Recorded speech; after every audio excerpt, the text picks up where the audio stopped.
करा देता हूँ ना।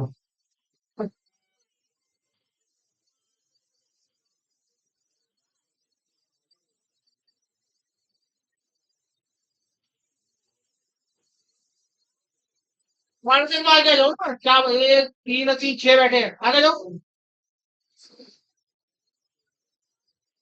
सात और आगे जाओ। चलिए करना है स्टार्ट। आज का टॉपिक है हमारा मोलेकुलर ऑर्बिटल थ्योरी। इसको हिंदी में कहते हैं आणविक कक्षक सिद्धांत। इसका हिंदी नेम होता है आणविक कक्षक सिद्धांत। बहुत ही इंपॉर्टेंट थ्योरी है, और यहाँ से कंपल्सरी क्वेश्चन आता है। टॉपिक का नाम है मोलेकुलर ऑर्बिटल थ्योरी, शॉर्ट में एमओटी कहेंगे। वैसे हिंदी नेम है आणविक कक्षक सिद्धांत। वो पहले सब लोग आणविक कक्षक सिद्धांत कहते हैं इससे। ठीक है जी। देखिए, पहले में एक चीज सीखनी पड़ेगी, इस थ्योरी की जरूरत क्या है, क्योंकि हम इससे पहले एक थ्योरी पढ़ के आ चुके हैं, वैलेंस बॉन्ड थ्योरी, संयोजी बंध सिद्धांत। ये हम पहले ही पढ़ के आ चुके हैं, और पूरा चैप्टर हमने इसी की हेल्प से किया, अगर आपने ध्यान से देखो। यहीं से हमने हाइब्रिडाइजेशन, डीएससीपीआर सारा स्टडी किया, और हमारा जो ऑलमोस्ट चैप्टर है वो यहीं से मैनेज हुआ, यहीं से हैंडल हुआ। लेकिन होता पता क्या, देखिए इस थ्योरी में ना कुछ कमियां हैं। बात ना करेंगे बच्चे। अब देखो, इस थ्योरी में कुछ कमियां हैं, कुछ लिमिटेशंस हैं इसकी। कुछ ऐसे क्वेश्चंस है हमारे सामने जिनका आंसर इसके पास नहीं है, ये थ्योरी वहां पे काम ही नहीं करती। तो उन क्वेश्चन के आंसर की जरूरत पड़ती है, तो हमें लगाना पड़ता है एमओटी। ऐसा बोलने से मना किया ना, यार देख लीजिए, इसे जरूरत पड़ती है एमओटी की। ये थ्योरी बिल्कुल सही नहीं है, इसमें कुछ लिमिट्स है, लिमिट्स। इसलिए में एमओटी की नीड होती है। और देखो, ये टॉपिक ऐसा है जहां से कंपल्सरी क्वेश्चन आता है, जेई मेंस पे, एडवांस में, नीट पे। मतलब 100% प्रॉब्लम है इस टोटल आर्टिकल्स। ठीक है, मोस्ट इंपॉर्टेंट। तो पहले हम डिस्कस करेंगे इस थ्योरी की लिमिटेशंस क्या है। ये लिखे हेडिंग, लिमिटेशंस ऑफ वीबीटी। हमारा पहला टॉपिक रहेगा लिमिटेशंस ऑफ वीबीटी। इसको हिंदी में कहते हैं संयोजी बंध सिद्धांत। इसी क्या क्या सीमाएं हैं, पहले सीमा डिस्कस करते हैं, क्या इसके लिमिट्स है। ठीक है, देखो यार, सब अटेंशन रहेगा। पहली लिमिटेशन देखो, आपको लिखेगा नहीं, अगर ध्यान दीजिएगा। It can not explain, it can not explain the paramagnetism of oxygen molecule. Paramagnetism of oxygen molecule. Sir boys लगातार बोले जा रहे हैं। Paramagnetism of oxygen molecule. देखो, इसका मीनिंग समझना। हमारे पास एक मोलिक्यूल है, एक अणु है, O2, ऑक्सीजन। देखो, मैंने इसकी बॉन्डिंग बना के दिखाता हूं।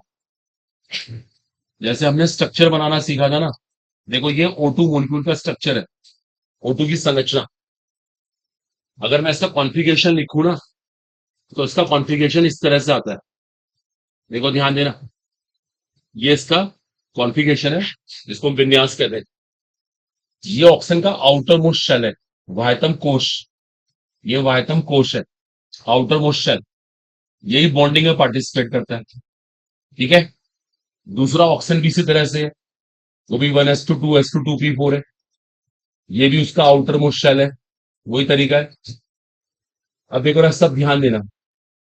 देखो क्या होता है, इन दोनों को आपस में बॉन्डिंग करनी है। देखो सब ध्यान देना, पीछे बॉयज बोल रहे हैं लगातार, मैं क्लास से बाहर निकाल दूंगा, पहले बताओ। देखो, ये पूरा का पूरा पेयर ऐसे ही बॉन्ड नहीं बनाएगा, ये बॉन्ड नहीं बनाएगा। लेकिन जो इलेक्ट्रॉन्स ये अनपेयर्ड बैठे हैं ना, ये अनपेयर्ड, देखो मैं टिक कर रहा हूं, ये बॉन्ड बनाएंगे। देखो आपके सामने एक बॉन्ड बन भी चुका, ऐसे ये दोनों मिलकर बॉन्ड बनाएंगे। देखो ये बॉन्ड बन चुकी, साफ दिख रहा है। ये ऑक्सीजन ऑक्सीजन को डबल बॉन्ड बनाना चाहिए, हमने बना भी दिया।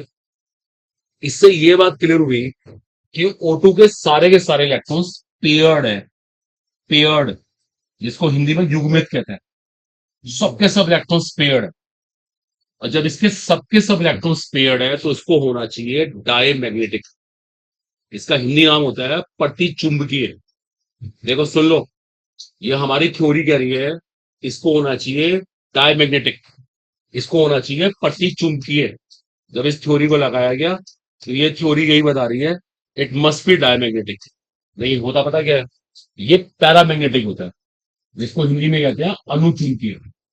देखो कितनी अजीब बात है, हमारी थ्योरी कुछ और कह रही है, प्रैक्टिकल कुछ और कह रहा है, और प्रैक्टिकल से बड़ा कुछ नहीं होता। इसका मतलब ये थ्योरी फेल हो गई। ये थ्योरी इस बात को बता ही नहीं पा रही है पैरामैग्नेटिक क्यों है। समझ पा रहे हैं? हमारी थ्योरी कुछ और कह रही है, प्रैक्टिकल कुछ और कह रहा है। तो हम थ्योरी की बात नहीं मानेंगे, हम कहेंगे थ्योरी गलत हो गई, इसका मतलब प्रैक्टिकल से अच्छा कुछ नहीं हो सकता ना। तो सीरीज ये बात है, इस थ्योरी के पास इसके पैरामैग्नेटिज्म का उत्तर नहीं है, आंसर नहीं है। ये एक सीरियस ड्रॉबैक है इस थ्योरी के अंदर। तो वीबीडी यहाँ फेल है, क्योंकि वीबीडी इसको डायमैग्नेटिक कह रही है, आ रहा है पैरामैग्नेटिक। वीबीडी इसको प्रतिचुंबकीय कह रही है और आ रहा है अनुचुंबकीय। एक ड्रॉबैक निकल के आया। दूसरा ड्रॉबैक, वीबीडी के पास इन सबके बनने का रीजन नहीं है। देखो ये जो मैं बना रहा हूं ना, ये सब केमिस्ट्री में एग्जिस्ट करते हैं, इनका अस्तित्व होता है, लेकिन ये एग्जिस्ट कर कैसे रहे, इनकी संरचना कैसे बनेगी, इनका बॉन्ड कैसे बनेगा, इसका भी आंसर वीबीडी के पास है। मान लो हम इनकी स्ट्रक्चर बनाने की कोशिश करें ना, किसी का भी स्ट्रक्चर नहीं बना पाएंगे। VBD has no answer, VBD has no answer about, no answer about their formation, about the formation of H2 plus N2 plus, ऐसा कोई उत्तर नहीं। तो ये भी एक सीरियस ड्रॉबैक है, ये भी एक सीरियस प्रॉब्लम है। तो इन दो क्वेश्चन के आंसर नहीं है हमारे पास। ठीक है, अब इनके आंसर के लिए हमें पढ़नी पड़ती है एमओटी। अब पढ़नी पड़ेगी हमें एमओटी। तो अब शुरुआत यहां से होगी। तो आप एक काम करो, आपने हेडिंग नोट करी लिया, लिमिटेशंस ऑफ बीबीटी, तो लिखो स्टेटमेंट पूरा का पूरा। ये पूरा स्टेटमेंट यहां से सच नोट करो। It can not explain the paramagnetism of oxygen molecule. और पैरामैग्नेटिज्म को हिंदी में कहते हैं अनुचुंबकीय। अनुचुंबकीय ये इस बात की व्याख्या नहीं कर सकती ये पैरामैग्नेटिक क्यों है, अनुचुंबकीय क्यों है। ये नीचे सारा बॉन्ड बना के दिखा देना, और बॉन्ड बना के ये पता लगेगा ये डायमैग्नेटिक है। ये एक सीरियस प्रॉब्लम है। इस थ्योरी के पास इस बात का आंसर ही नहीं है। ठीक है, it can not explain the paramagnetism of oxygen molecule.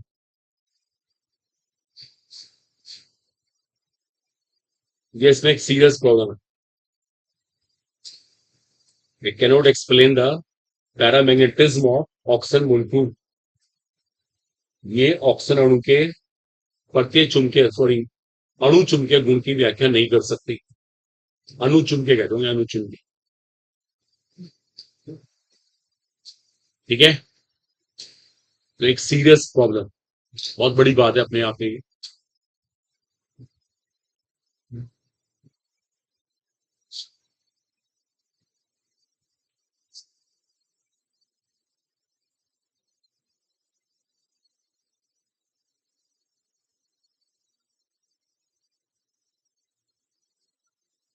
बातें नहीं।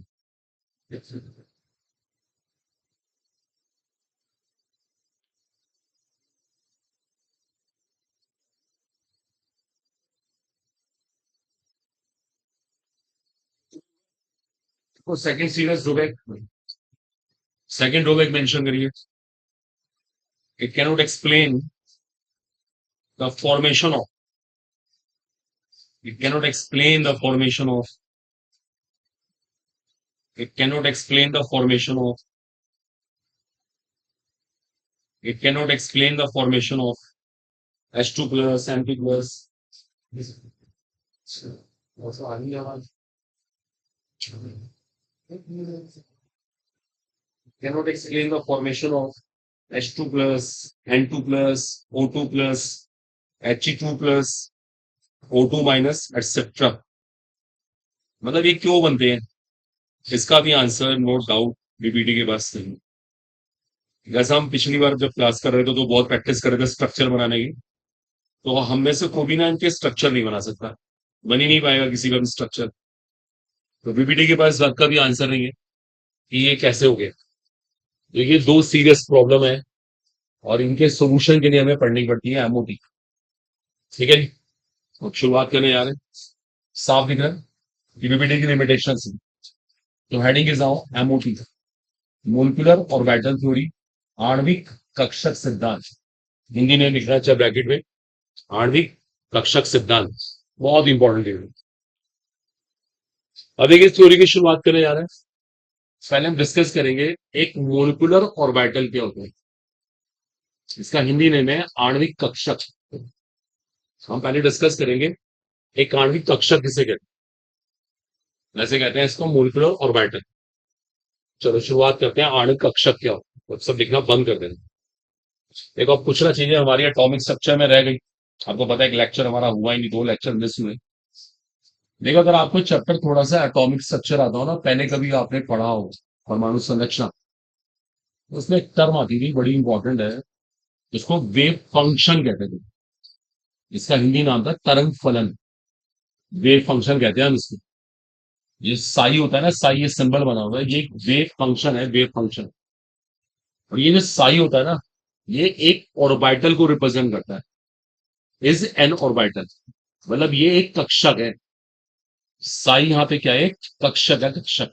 हिंदी में कक्षक, हम बोलेंगे ऑर्बिटल है साई है। अब देखो मोलिकुलर ऑर्बिटल क्या होता है, लेकिन मुझे जरूरत पड़ेगी। इट इज एन ऑर्बिटल, ये भी एक ऑर्बिटल है,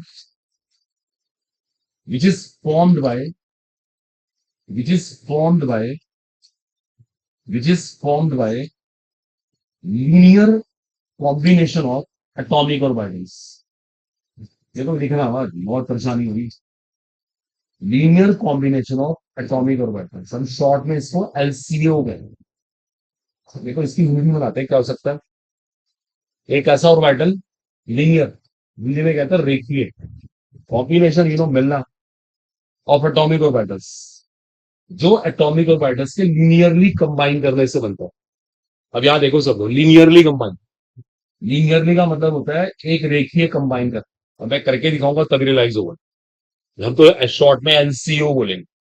मतलब किसी ने मुझसे पूछा एक मोलिकुलर ऑर्बिटल क्या है, आणविक कक्षक क्या होता है, तो इसकी डेफिनेशन है आणविक कक्षक वो कक्षक है जो कैसे बनता है, linear combination of atomic orbitals, जो एटॉमिक ऑर्बिटल्स के लीनियरली कंबाइन करने से बनता है। ठीक है, एक बार ये लाइन लिखिए, जरा एक बार ये लाइन लिखिए, इसको भी समझाते हैं आप। ये लाइन मेंशन करिए, फिर आपको समझाते हैं। एक बार लाइन मेंशन करिए।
चलिए क्लियर हो गया। It is consist of LCO, combination. C का मतलब कॉम्बिनेशन ऑफ एटॉमिक ऑर्बिटल्स। ठीक है, ये इसकी सिंपल से डेफिनेशन है। ठीक है, अभी देखो इसको रियलाइज करवाते हैं। देखो अपना सब देखो और अटेंशन पे करना, अभी इसको हटा देते हैं। अब इसके बाद क्लैरिटी बनेगी, सब ध्यान देना। जैसे देखो आज तक आपने ये पढ़ा हुआ, ये एस ऑर्बिटल है, ये पी ऑर्बिटल है, ये डी ऑर्बिटल है, आज तक आपने ये पढ़ा हुआ।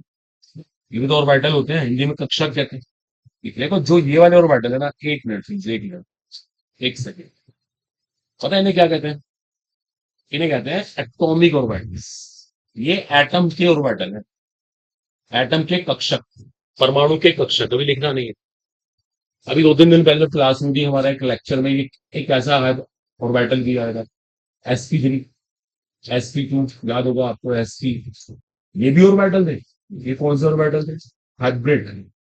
इन्हें हाइब्रिड कहते हैं, हाइब्रिड, जो इनके मिलने से बने हो। ये हाइब्रिड ऑर्बिटल है, ये भी कक्षक, लेकिन ये संकरित कक्षक है। देखिए जो आज हम पढ़ रहे हैं ना, वो अलग तरह के ऑर्बिटल है, उन्हें कहते हैं मोलिकुलर ऑर्बिटल। उनका हिंदी नाम है आणविक कक्षक। और पता वो कैसे बनते हैं? देखो मैं आपको समझाता हूँ एलसीएओ क्या होता है। अब देखो आपको एलसीओ का मीनिंग समझाते हैं। देखो, ये मेरे पास एक ऑर्बिटल है, ये दूसरा ऑर्बिटल है, ये दो ऑर्बिटल है अलग अलग, एक का नाम ए, एक का नाम बी। ये लीनियरली कंबाइन कर रहे हैं। देखो हिंदी हिंदी नहीं आती, देखो इन चीजों की तो समझना होगा, बस यहाँ पे ध्यान देना। ये लीनियरली कंबाइन कर रहे हैं। देखो लीनियरली कंबाइन करने का मतलब क्या होता है? लीनियरली कंबाइन करने का मतलब होता है या तो इनके पीछे प्लस साइन आएगा या माइनस। देखो गणित है, मैथ्स है यहाँ पे। अगर मैंने पीछे प्लस या माइनस लगा दिया तो समझो ये लीनियरली कंबाइन करके। देखो सुन लो ध्यान से, लीनियरली कंबाइन करना क्या होता है? या तो प्लस या माइनस, या तो जुड़ेगा या फिर घटेगा, इन सिंपल लैंग्वेज। वहां पे कभी ये नहीं होता कि गुणा कर दो, आप अलाउड ही नहीं है। इसको लीनियरली कंबाइन करना नहीं कहता। ये आपने डिवाइड कर दिया, भाग कर दिया, ये लीनियरली कंबाइन करना नहीं है। लीनियरली कंबाइन करने का मतलब है प्लस या माइनस। देखो इसको दिमाग में सेट करो भाई, या मैथ्स है यहाँ पे, हम कुछ नहीं कर सकते। लीनियरली कंबाइन करने का मतलब ये होता है प्लस या माइनस। कैसे? हाँ जी, कैसे? हाँ जो भी है, मीनिंग है ना प्लस या माइनस, सवाल ये है। हम हिंदी हिंदी की बात नहीं कर रहा। अब सुनो, एक और बहुत काम की बात है। अगर ये प्लस हुआ, अगर ये प्लस हुआ, तो जो मोलिकुलर ऑर्बिटल बनेगा उसका नाम है bonding molecular orbital. Bonding Hindi में बंधीय कहते हैं, बंधीय आणविक कक्षक, वैसे नाम है बॉन्डिंग मोलिकुलर ऑर्बिटल। अगर माइनस हुआ तो एंटी बॉन्डिंग मोलिकुलर ऑर्बिटल, इसको बोलेंगे अबंधीय, अबंधीय कहते होंगे, बॉन्डिंग मोलिकुलर ऑर्बिटल। समझ रहे हैं आप? एक तो लीनियरली कंबाइन करने का मतलब है प्लस या माइनस। अगर प्लस आया तो बोलेंगे बॉन्डिंग, माइनस आया तो क्या बोलेंगे? Anti bonding. एक बार नोट करो जरा इसको। इस बात ना करो, चुपचाप इसे कॉपी करो, दिमाग यही रखो, देखो तभी आएगा, वरना तो वैसे ही कुछ नहीं आता, और जो भी आ रहा है वो भी सब खत्म हो जाएगा। ये मैंने आपको समझाने के लिए बताया था। ये एटॉमिक ऑर्बिटल्स हैं, ये हाइब्रिड ऑर्बिटल्स हैं, और जो ये वाला बन रहा है, जो यहाँ का रिजल्ट है, उसका नाम क्या है? उसे क्या कहेंगे हम? उसे कहेंगे मोलिकुलर ऑर्बिट।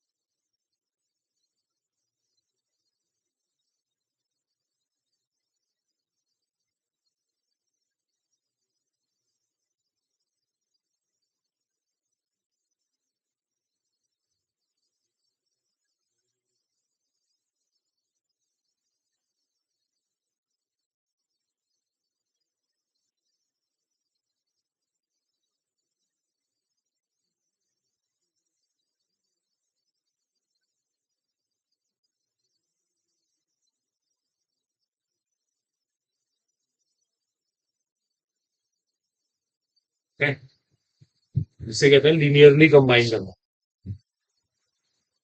इसका नाम होता है लीनियरली कंबाइन करना। और इज इट क्लियर? इसका नाम है लीनियरली कंबाइन करना। एक बॉन्डिंग और एक एंटी बॉन्डिंग, एक प्लस और एक माइनस, एक प्लस और एक माइनस, एक बॉन्डिंग एक एंटी बॉन्डिंग। साई ए प्लस साई बी को बॉन्डिंग कहते हैं, और साई ए माइनस साई बी को एंटी बॉन्डिंग है। ठीक है जी? तो हमने डिफाइन कर दिया मोलिकुलर ऑर्बिटल क्या होता है। अब अगला सेंटेंस सीखिए इसके बाद। अब मोलिकुलर ऑर्बिटल इज पोलीसेंट्रिक। अब molecular orbital is polycentric. Polycentric, इसको हिंदी में कहते हैं बहुकेंद्रीय। इसका हिंदी नेम होता है बहुकेंद्रीय, पोलीसेंट्रिक। ये बड़ा इंपॉर्टेंट स्टेटमेंट। देखो मेरा इसका मीनिंग समझना। सब देखो जरा बोर्ड पे ध्यान देना। देखो मैंने अभी आपके सामने ही ऑर्बिटल बनाया। सब देखो सुनो, देखो मैं आपको चीज दिखाता हूँ। आपको पता है ये चीज क्या है? What is this? क्या बनाया मैंने? क्या है ये? न्यूक्लियस, नाभिक। यहाँ भी क्या है? नाभिक। देखो ये सब न्यूक्लियस बैठे हुए हैं यहाँ पे। ये सब नाभिक है यहाँ पे। लेकिन एक बात बड़ी इंपॉर्टेंट है, हर एक ऑर्बिटल के पास एक ही नाभिक है। एक सेंटर है, देखो ध्यान से। एक सेंटर। लेकिन जो हम अब शुरू करने जा रहे हैं ना, इसके पास एक न्यूक्लियस नहीं होता। कैसा न्यूक्लियस होते हैं? पोली का मतलब बहु। एक से ज्यादा न्यूक्लियस। देखो मैं आपके सामने एक ऑर्बिटल बनाता हूँ, और मैंने वहां पे ना ये डायग्राम बना दिया, मान लो ऐसे बना दिया। तो आपके दिमाग में एकदम से स्ट्राइक करे, इसमें तो दो न्यूक्लियस है। इसका मतलब ये कौन है? Molecular orbital. समझ रहे हो आप? देखो दो बातें बड़ी काम की। एक तो ये बना कैसे? ये बना एलसीओ से, एटॉमिक ऑर्बिटल के एलसीओ से, प्लस या माइनस करने से। दूसरी बात ये कैसा है? पोलीसेंट्रिक। ये लाइन तो बहुत ही काम की। पोलीसेंट्रिक हिंदी में कहते हैं बहुकेंद्रीय। ठीक है, नोट कर लीजिए इसको भी। देख लीजिए, ये देखो ये इसका डायग्राम बना हुआ है। ये बड़ी इंपॉर्टेंट लाइन है। इसे कहते हैं पोलीसेंट्रिक। इसका हिंदी नेम होता है बहुकेंद्रीय। ठीक है बच्चों, इसको हिंदी में कहते हैं बहुकेंद्रीय। एक बार पढ़ लो, देखो जो बताया ना, देखो आप बहुत टफ लेक्चर है, आपको परेशान करना शुरू कर देंगे। इसका हिंदी नेम है पोलीसेंट्रिक बहुकेंद्रीय। बोलो क्लियर हो गया? ठीक है ना? अगले स्टेप पे आते हैं। देखो थोड़ा सा आपको ये भी सिखाते हैं, ये बॉन्डिंग एंटी बॉन्डिंग क्या, देखो आपको थोड़ा इसको भी रियलाइज करवाते हैं। ये बॉन्डिंग एंटी बॉन्डिंग क्या है, ये फिजिक्स भी होती है। अगर सब देखो यहाँ पे ध्यान दोगे। देखो मेरे पास ना एक एक वेव है। ये एक वेव है, इलेक्ट्रॉन की वेव है।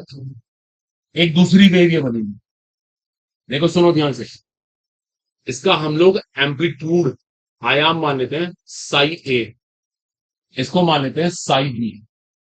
देखिए सुनिएगा, ये साई ए साई बी, ये दोनों आपस में मिल गए, बात नहीं कर रही है। देखो हो सकता है इनके मिलने से रिजल्टिंग वेव, जो तरंग बने वो ये ऐसे बन जाए। देखो आप ध्यान से देखो, दोनों जुड़ गए, दोनों जुड़ गए। इसका नाम हम क्या कहेंगे? साई ए प्लस साई बी। पता नहीं यार मुझे कौन लगातार बोले जा रहा है। भाई साहब आप दोनों से कह रहा हूं।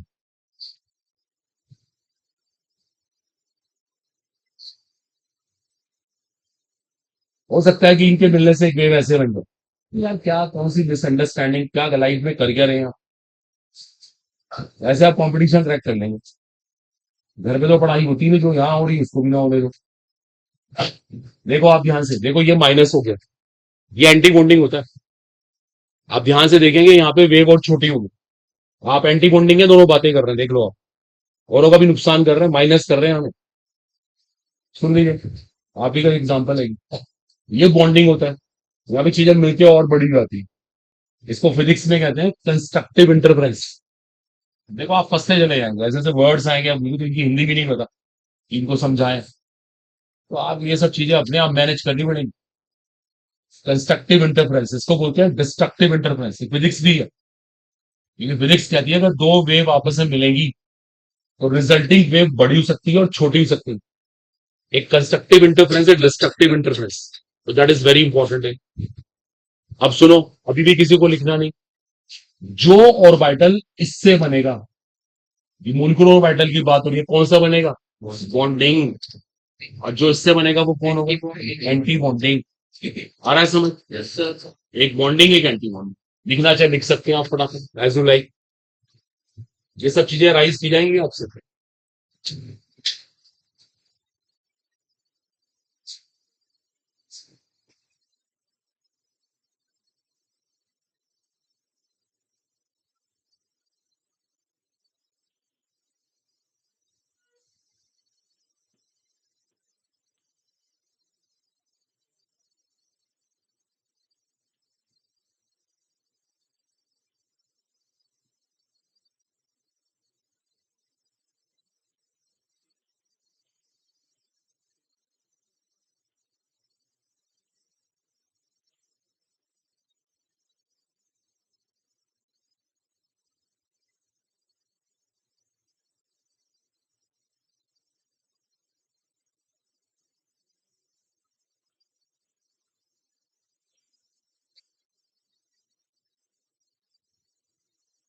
मेरी बात सबको समझ? Yes sir. एक कंस्ट्रक्टिव इंटरफेरेंस, एक डिस्ट्रक्टिव इंटरफेरेंस, एक साई ए प्लस साई बी, एक साई ए माइनस साई बी, एक बॉन्डिंग, एक एंटी बॉन्डिंग।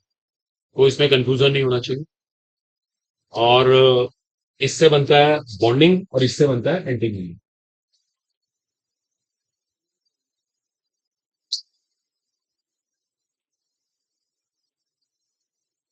ठीक है स्टूडेंट्स?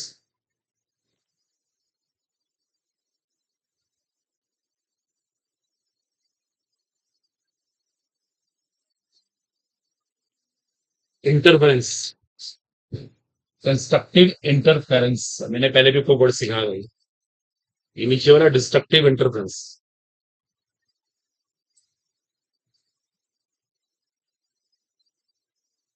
ठीक है बच्चे, यहां तक क्लियर हो गया? ठीक है। Constructive interference, destructive interference, constructive interference, destructive interference.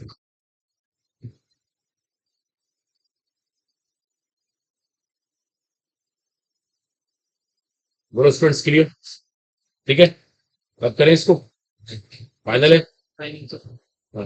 अब देखो एक और बड़ी इंपॉर्टेंट बात, इसका लिंक भी एटॉमिक स्ट्रक्चर से। आपने कभी चीज सुनी होगी, देखो देखो मैं एक लाइन लिखूंगा, बहुत इंपॉर्टेंट लाइन होती है साइंस की, केमिस्ट्री की। Psi has no physical significance. ये बड़ी इंपॉर्टेंट लाइन है, देखो मैं डिट्टो ऐसे लिख रहा हूँ, एनसीईआरटी में लिखी मिलती है। But the Sai square is a measurement of probability of finding electron. पढ़ा है कभी क्लास 11 में आप लोगों ने? बड़ा इंपॉर्टेंट स्टेटमेंट है, मेजरमेंट को प्रोबेबिलिटी ऑफ फाइंडिंग इलेक्ट्रॉन। देखो पहले ना इसका मीनिंग समझना प्लीज, पहले इसका जरा अर्थ समझना, क्या कहना चाहते हैं साई। देखो साई की ना, साई वैसे फंक्शन है, सबको पता है। इसकी कोई फिजिकल सिग्निफिकेंस नहीं है। इसको हिंदी में कहेंगे ऐसा कोई भौतिक महत्व नहीं है। Has no physical significance. मतलब कोई, जैसे आपको मैंने साई का कोई, ऐसे मैंने साई का एक फंक्शन लिख दिया। अब देखो मैं एक फंक्शन लिख रहा हूँ, ये साई का ऐसे फंक्शन होता है। अब इससे कुछ नहीं आपको गेन होने वाला। ठीक है, तो फंक्शन है, मैथमेटिकल एक फंक्शन है। लेकिन जो साई स्क्वायर होता है ना, ये बहुत काम की बात है। जो इससे वैल्यू निकल के आती है वो क्या बताती है? क्या बता रही है? Probability of finding electron, electron मिलने की प्रायिकता बता रही है। ये लाइन बहुत काम की है, इलेक्ट्रॉन मिलने की प्रायिकता। देखो समझने की कोशिश करो, कहीं पे इलेक्ट्रॉन मिलने के चांस कितने हैं, इसका डिस्टेंस साई स्क्वायर होता है। आपको पता है एक ऑर्बिटल किसे कहते हैं, बताओ? बताओ एक कक्षक किसे कहते हैं? कक्षक की परिभाषा बताए कोई हमारी क्लास में है? हाँ, जहां इलेक्ट्रॉन मिलने की मैक्सिमम प्रोबेबिलिटी, सही बात है। तो मैक्सिमम प्रोबेबिलिटी का मतलब यही है कि वहां पे साई स्क्वायर सबसे बड़ा है। तो अब ये ना एटॉमिक स्ट्रक्चर की वीकनेसेस, वहां की कमजोरियां हैं आपकी। देखो ये लाइन वहां पे काम आती।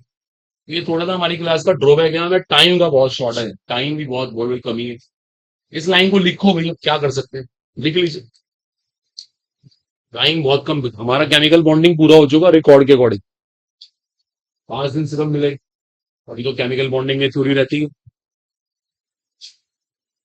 ऊपर से बच्चे हमारे इतने मेहनती हैं, जी तोड़ मेहनत कर रहे हैं। तो पढ़ के देख लीजिए अपने आप, डॉक्टर बनेंगे आप भी ऐसे ही लिखेंगे, इससे भी गंदा लिखना पड़ेगा। Psi has no physical significance, but psi square is the measurement of probability of finding electron. लेकिन जो साई स्क्वायर का मान होता है वो इलेक्ट्रॉन मिलने की प्रायिकता बताता है, इसका ये मीनिंग हुआ।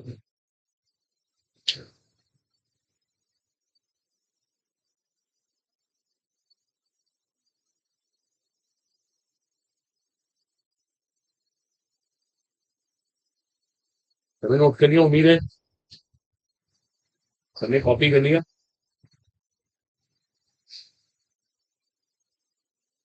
साई क्या है, साई स्क्वायर क्या है, दैट मस्ट बी क्लियर।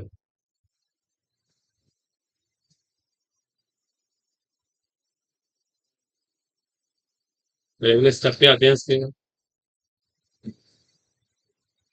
अब मेरे पास एक बॉन्डिंग और वाइटल है। बॉन्डिंग कैसे दिखाएंगे इसको हम? साई ए प्लस साई बी। वो एंटी बॉन्डिंग कैसे दिखाएंगे? साई ए माइनस साई बी। ये और वाइटल है जो मैं लिख रहा हूं, गैस के हिसाब से ही ऑर्बिटल है। अब मैंने इसका स्क्वायर कर दी, इसका भी स्क्वायर कर दी। देखो इसका स्क्वायर करने से क्या होता है, ये ए प्लस बी का होल स्क्वायर है, A square plus B square plus 2 A B, और ये ए माइनस बी का होल स्क्वायर है, A square plus B square minus 2 A B. आई बात सबको समझ? ठीक है जी, क्लियर हो गया। अब देखो ध्यान देना, ये हमारा बॉन्डिंग है, ये एंटी बॉन्डिंग है, सबको पता है। बताओ इलेक्ट्रॉन मिलने की ज्यादा प्रोबेबिलिटी कहाँ है, बॉयज में से बताना कोई, इलेक्ट्रॉन मिलने की ज्यादा प्रायिकता कहाँ है, बॉयज में से बताएं, जितने बॉयज बैठे हैं यहाँ पे बताएं। अब यहाँ पे देखें, देखना देखना बंद करके ना अब यहाँ टेंशन पे करो, चीजों को फेस किया करो कॉन्फिडेंस से। बताओ भाई, इलेक्ट्रॉन मिलने की ज्यादा प्रायिकता कहाँ, आप ही बताइए, बताइए बताइए, आपसे कह रहा हूँ एंटी बॉन्डिंग में। क्यों, क्यों जल्दी बताओ, क्या बात, रीजन नहीं पता आपको? फिर कैसे मान लें? बाकी भी किसी को बताना है आप में से जो लोग बैठे हैं, ज्यादा मिलने की प्रायिकता कहाँ है भाई, इनमें से बड़ी वैल्यू कौन है? पहले वाली, ये इसमें ऐड नहीं हो रहा है, जुड़ नहीं रहा है इसके अंदर, ये इसमें घट रहा है। कॉन्फिडेंस से बताओ ना, पहले वाली वैल्यू बड़ी है, पहले वैल्यू बड़ा होने का मतलब है यहाँ इलेक्ट्रॉन मिलने के चांस ज्यादा है, यहाँ इलेक्ट्रॉन मिलने के चांस कम है, साफ दिख रहा है। तो जब यहाँ चांस ज्यादा है तो उसकी एनर्जी, इसकी ऊर्जा कम होगी, जिसे कहते हैं ऑफ बो रूल। ऑफ बो रूल यही कहता है, जहां पे इलेक्ट्रॉन मिलने के चांस ज्यादा होते हैं वहां एनर्जी कम होती है। ई का मतलब यहाँ पे एनर्जी, देखो मुझे इसको देख के पता लग गया, साफ दिख रहा है कि ये वैल्यू बड़ी है। देखो अब आपको जहां बोलना चाहिए वहां आपकी आवाज निकलती नहीं है।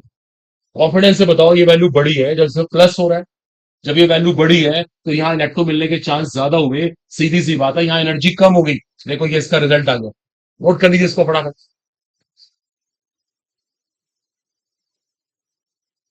एक मिनट में आराम से नोट करिए।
लास्ट लाइन मेंशन करेंगे। देखो these orbitals are filled, these orbitals are filled, these orbitals are filled according to according to according to of Bohr rule, Hund's rule and Coley's rule. Hund's rule and Coley's rule. ये जो orbital बनते हैं ना, इनको भरते हैं, इनमें electron भरते हैं। कैसे भरते हैं? ऑफ बोर रूल के हिसाब से, हंस रूल के अकॉर्डिंग और कोलिस रूल के अकॉर्डिंग। इन तीनों का यूज करना पड़ता है। दीज ऑर्बिटल्स आर फिल्ड, लिख लो statement, these orbitals are filled, ये कक्षक भरे जाते हैं किसके according? Aufbau rule, Hund's rule and Pauli's rule. Aufbau rule, Hund's rule and Pauli's rule, इन तीनों रूल का यूज करना पड़ेगा तो इलेक्ट्रॉन भरे जाएंगे। आपको पता है ऑफ बोर रूल क्या होता है? क्या होता है ऑफ बोर का नियम? जहां पे एनर्जी कम उसको पहले भरना है। क्या होता है हंस रूल? हुंड का नियम क्या है? अगर एक ही एनर्जी वाले ऑर्बिटल आपके पास आ गए, पहले उनको सिंगल सिंगल भरना है विद सेम स्पिन, इसके बाद पेयरिंग करनी शुरू करनी। और क्या होता है पोलीज रूल? वो नहीं, यहाँ पे वो नहीं कहना है। एक ऑर्बिटल में मैक्सिमम कितने इलेक्ट्रॉन रहेंगे? 2। और दोनों के स्पिन कैसे होने चाहिए? अपोजिट। दोनों के चक्रण विपरीत होने जरूरी है, ध्यान रखना। देखो इन तीनों का यूज करना पड़ेगा आपको, of bore rule, Hund's rule and पोलीज rule, इन तीनों का प्रयोग करना पड़ेगा। और इन तीनों का प्रयोग करके वो ऑर्बिटल हम भरेंगे, फिर ऑर्बिटल हम भरेंगे। तो इस पूरी थ्योरी का, इसका नाम था एमओटी। अब इसका यूज करके दिखाऊंगा मैं आपको। तो इन सबको हटा रहा हूँ पढ़। अब देखो आपको सिखाते हैं इनकी शेप्स कैसे बनती है। देखो ध्यान देना, मेरे पास दो ऐसे ऑर्बिटल है, ये दोनों आपस में मिल गए। देखो अब सब अटेंशन पे कर रहे हैं, लिखना लिखना बंद कर दो, बहुत टफ फेज है यार। ये दोनों आपस में मिल रहे हैं। देखो ये भी प्लस है, ये भी प्लस है। प्लस प्लस क्या होता है? कोई बात नहीं, प्लस प्लस प्लस हो गया। देखो रिजल्टिंग ऑर्बिटल और बड़ा बन गया, रिजल्टिंग ऑर्बिटल और बड़ा बन गया। इसी का नाम होता है कंस्ट्रक्टिव इंटरफेरेंस। इसी का नाम है कंस्ट्रक्टिव इंटरफेरेंस। कंस्ट्रक्टिव यानी कंस्ट्रक्शन हो रही है, तो कुछ बनाया जा रहा है, कुछ चीज बड़ी बना रहे हैं। देखो ये जो ऑर्बिटल है, एक और मजे की बात, ये ऑर्बिटल कैसा है? पोलीसेंट्रिक। तो हम क्या कहेंगे? बॉन्डिंग। ये बॉन्डिंग है, मोलिकुलर ऑर्बिटल तो है, ये बॉन्डिंग है। आपको आ रहा है समझ? अब दूसरा केस देखो आप, मैंने इस बार पीछे माइनस साइन लगा दिया। अब देखो पीछे माइनस हो रहा है, ये दोनों आपस में कैंसिल होंगे। अब आप प्लस माइनस यहाँ पे कैंसिल कर सकते हैं। अब पता क्या हुआ? देखो रिजल्टिंग ऑर्बिटल ऐसे बन जाएगी। देखो दोनों के साइड पहले छोटे हो गए, इसे कहते हैं डिस्ट्रक्टिव इंटरफेरेंस। डिस्ट्रक्शन हो गया, विनाश हो गया, इसको बोलते हैं हिंदी में। देखो छोटे हो गए। ये कौन है? एंटी बॉन्डिंग उनको करते हैं। ये बॉन्डिंग है और इसका नाम क्या है? Anti bonding. इसे कहेंगे बॉन्डिंग और नीचे वाले को क्या कहेंगे हम? Anti bonding. आया सबको समझ? वो तो बॉन्डिंग, नीचे वाला एंटी बॉन्डिंग। अभी किसी को लिखना नहीं होगा। और आप ध्यान से देखो दोनों ऑर्बिटल कैसे हैं? दोनों ऑर्बिटल कैसे हैं? पोलीसेंट्रिक। आप ध्यान से देखिए दोनों ऑर्बिटल कैसे हैं? पोलीसेंट्रिक। ये इनके मुल्को ऑर्बिटल होने का इंडिकेशन। एक और मजे की बात देखो, बड़ी इंटरेस्टिंग बात है, ये बॉन्डिंग है। अच्छा एक बात का मेरे को आंसर देखो, सोच के बनाना। इसमें इलेक्ट्रॉन कहीं मिलेंगे, कहीं इलेक्ट्रॉन रहेंगे। ज्यादा मिलने की उम्मीद का है लेफ्ट हैंड साइड में, मेरे बाएं हाथ, राइट हैंड साइड में, या कहीं बीच में? बताओ इलेक्ट्रॉन मिलने की ज्यादा प्रायिकता, ज्यादा प्रोबेबिलिटी कहां है? वो लेफ्ट में रहना पसंद करेंगे, राइट में पसंद करेंगे, बीच में रहना पसंद करेंगे। फैक्ट है, बीच में। देखो इलेक्ट्रॉन मिलने की मैक्सिमम प्रोबेबिलिटी क्या है? क्यों बीच में रहने का क्या फायदा? बताओ। साइड वाइड कोई इशू नहीं है। जैसे कुछ कहना बीच में क्यों मिलेंगे? बीच में इसलिए मिलेंगे, ये न्यूक्लियस भी सही बात है आकर्षण करेगा और ये भी करेगा, अट्रैक्शन ज्यादा होगा। यहां बीच में बैठने का फायदा है, अट्रैक्शन ज्यादा होगा, ज्यादा स्टेबिलिटी आएगी, क्योंकि ये भी अट्रैक्ट कर रहा है, ये भी। मान लो इलेक्ट्रॉन यहां आगे बैठ गए, तो ये अट्रैक्ट ज्यादा कर रहा है, ये कम कर रहा है। यहाँ आगे बैठ गए, ये ज्यादा कर रहा है, ये कम कर रहा है। तो ये बॉन्डिंग की खास बात है। दूसरी बात, एंटी बॉन्डिंग में कहां मिलेंगे? या तो मिलेंगे लेफ्ट में, या फिर कहां मिलेंगे? बीच में नहीं मिलने के। बीच में तो पूरा स्पेस खाली है, ये तो नोडल प्लेन बना हुआ है। यहाँ पे इलेक्ट्रॉन नहीं मिलने के। बीच में बिल्कुल नहीं मिलेंगे, लेफ्ट में या राइट में, यहाँ बीच में मिलेंगे। आई बात समझ? इसको जल्दी से हाईलाइट करो फटाफट।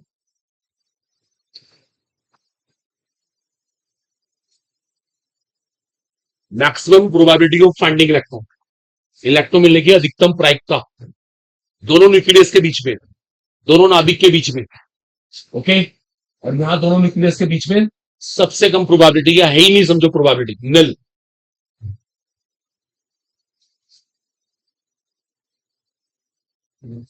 ठीक है जी। एक और देखो, बहुत काम की बात है आपके लिए।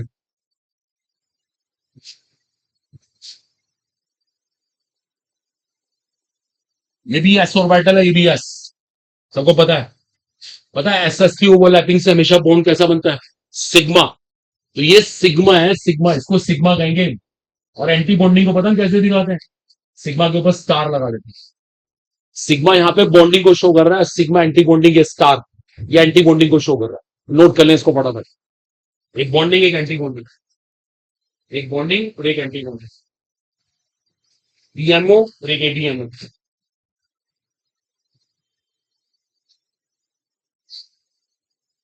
देखो, किसी को समझ आना आगे अपनी बुक से पढ़ना।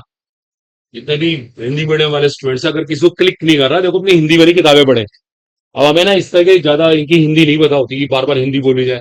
हम तो कॉन्सेप्ट सिखा सकते हैं।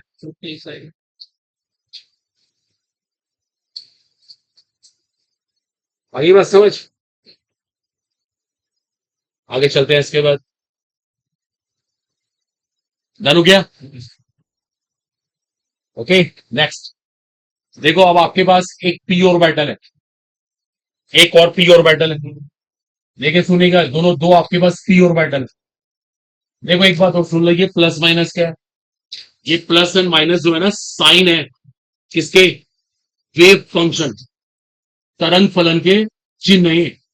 तो सोचना मत कि चार्ज है, आवेश नहीं है ये, वेव फंक्शन के साइन है। अब प्लस प्लस मैथ्स में क्या होता है? प्लस। देखो देखो देखो, आपका रिजल्टिंग ऑर्बिटल ऐसे बन जाएगा। देखो मैंने बीच वाला हिस्सा बड़ा कर दिया, क्योंकि प्लस प्लस प्लस होता है। प्लस प्लस प्लस, ये बॉन्डिंग मोल को ऑर्बिटल है, ये भी बॉन्डिंग है क्योंकि बड़ा होगी ना चीज। और ये कौन बैठे हुए हैं यहाँ पे? न्यूक्लियस। अब सुनो, अगर बी ये आ गया प्लस और मैटर ऑफ चांस ये आ गया माइनस, तो प्लस माइनस माइनस, तो ये और छोटे छोटे जाएंगे। देखो इनके साइज और छोटे हो गए, देखो साइज छोटे हो गए, देखो इनके साइज और छोटे हो गए। ये क्या है इनके? ये क्या बैठे हुए हैं? न्यूक्लियस। ये एंटी बॉन्डिंग है। क्या कहेंगे इसको हम? Anti bonding. ये बॉन्डिंग, ये एंटी बॉन्डिंग। आई बात समझ? ये भी सिग्मा है, ये ओवरलैपिंग कौन सी हुई है? End to end. और ये कौन है? Sigma anti bonding. नोट कर लो इसको।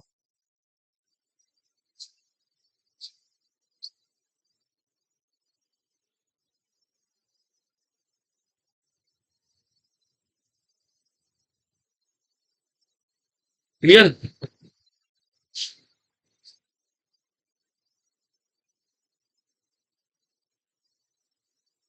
कर दू?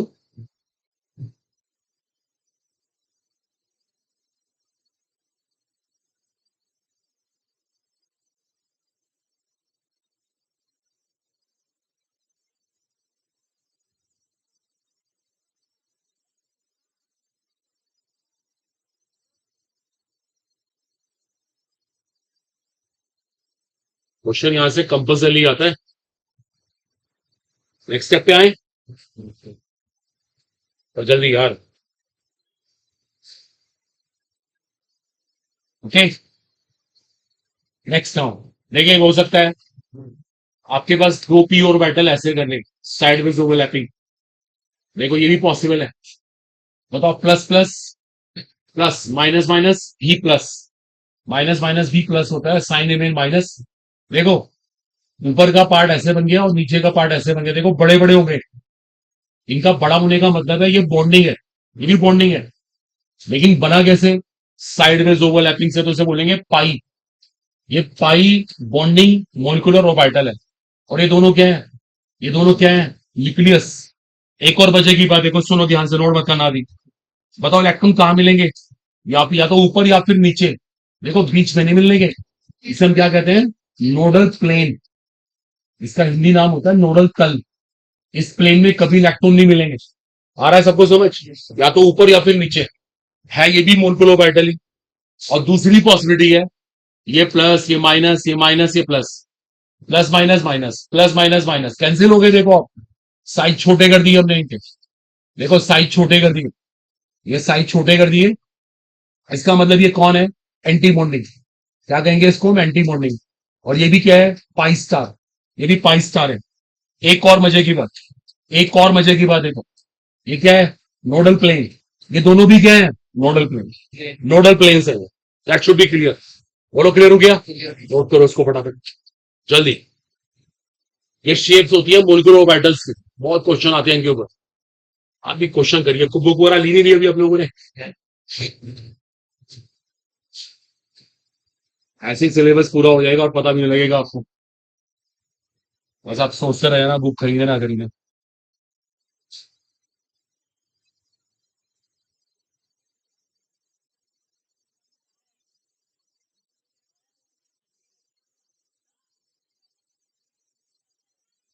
शेप सीख ली हम लोगों ने। कैसे बनता है मोलिकुलर ऑर्बिटल पता लग गया। नोडल प्लेन कैसे कैसे आ रहे हैं देखो। दो नोडल प्लेन आ गए यहाँ पे, दो। ये नंबर भी आता रहता। यहाँ पे एक नोडल प्लेन है, साफ दिख रहा है। चलिए बच्चे क्लियर हो गया? डन। कब करें?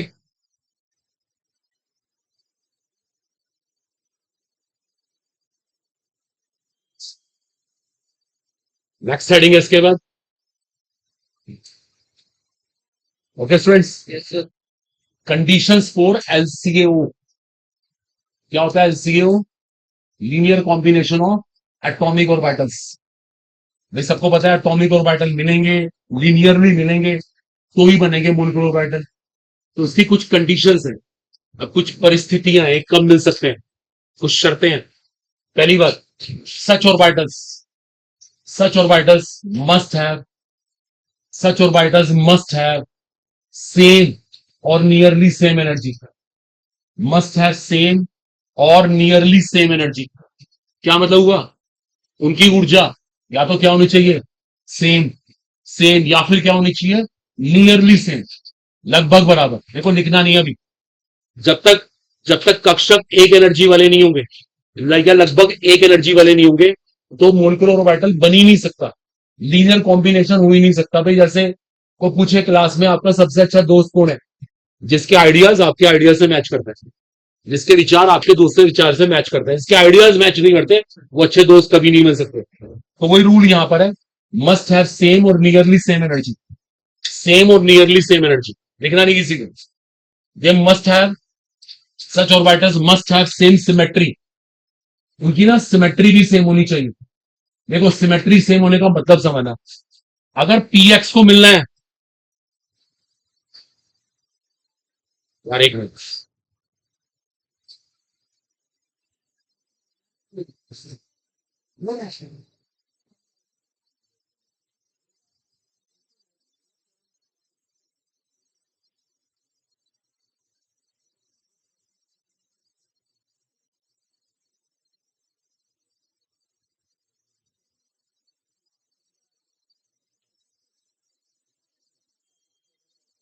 देखिए पी एक्स को कंबाइन कर रहा है तो किससे कंबाइन करेगा?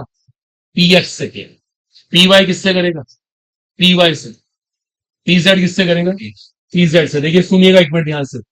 अभी पी एक्स और पी वाई कंबाइन नहीं कर सकते, पता क्यों? इनकी सिमेट्री अलग अलग। ये कहाँ है? एक्स एक्सिस के लॉन्ग। ये कहाँ है? वाई एक्सिस के लॉन्ग। ऐसी कभी पी वाई पी जेड से नहीं मिलेगा। देखो ये मैं इनमें क्रॉस कर देता हूं। ये अलाउड ही नहीं है, ये लाउड नहीं है, ये लाउड नहीं है, ये लाउड है, ये लाउड है, ये लाउड है।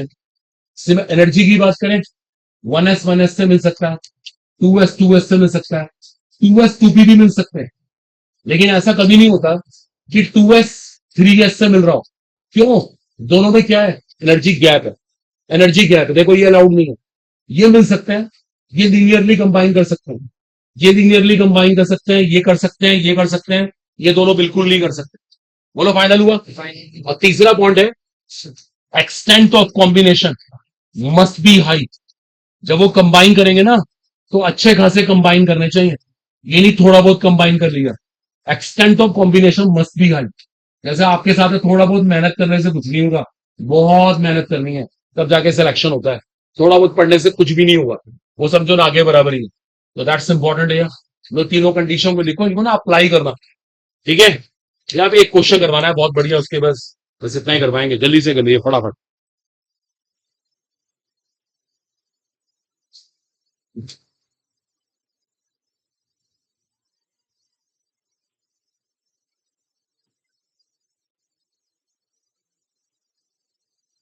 वो आपका एडमिशन, वो आपका एंट्रेंस हुआ था, ये सबने पास कर लिया।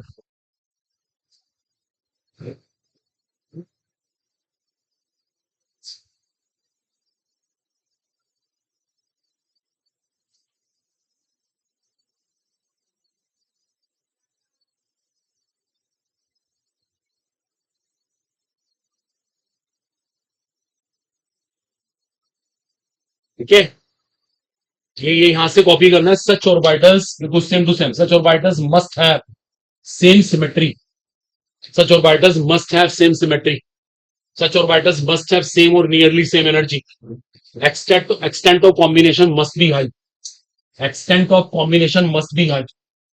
बातें नहीं यार, बातें मत बोलो नेसेसरी। देखो तीन पॉइंट हमारे क्लियर हो गए। ये तीन ही कंडीशंस होती है, देखो मैंने क्वेश्चन भी करके दिखाया। ये मैंने अलाउड किया, ये अलाउड नहीं किया, ये तीनों अलाउड किए, ये अलाउड नहीं करे, सिमेट्री नहीं मैच करेगी। एक मुझे आखिरी बात और शेयर करनी है, फिर इसकी एप्लीकेशन कल करेंगे। देखिए बच्चे, उसके लिए सब लोगों ने जल्दी जो रहा है जल्दी से नोट करिए।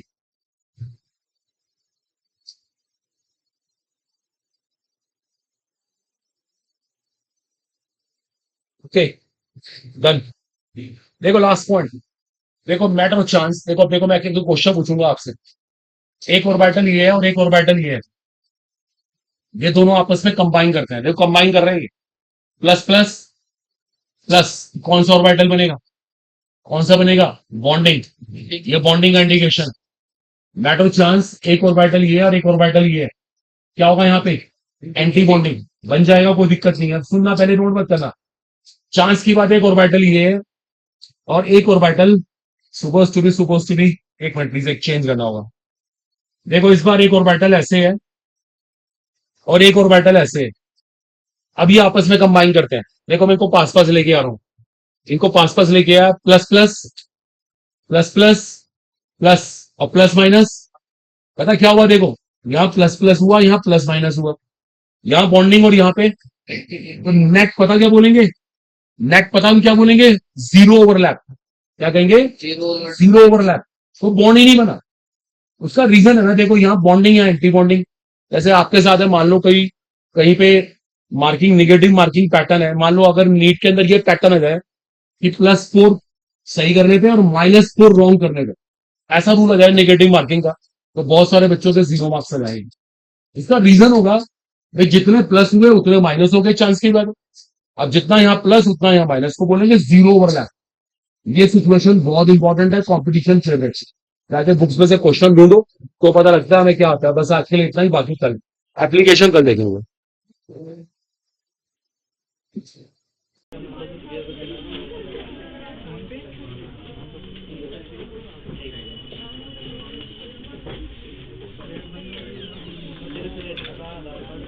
नोट कीजिए, एप्लीकेशंस ऑफ एमओटी, बात ना करें कुछ स्टूडेंट। कल हमने एमओटी के बेसिक सीखे थे, आज इसको यूज करना सीखेंगे।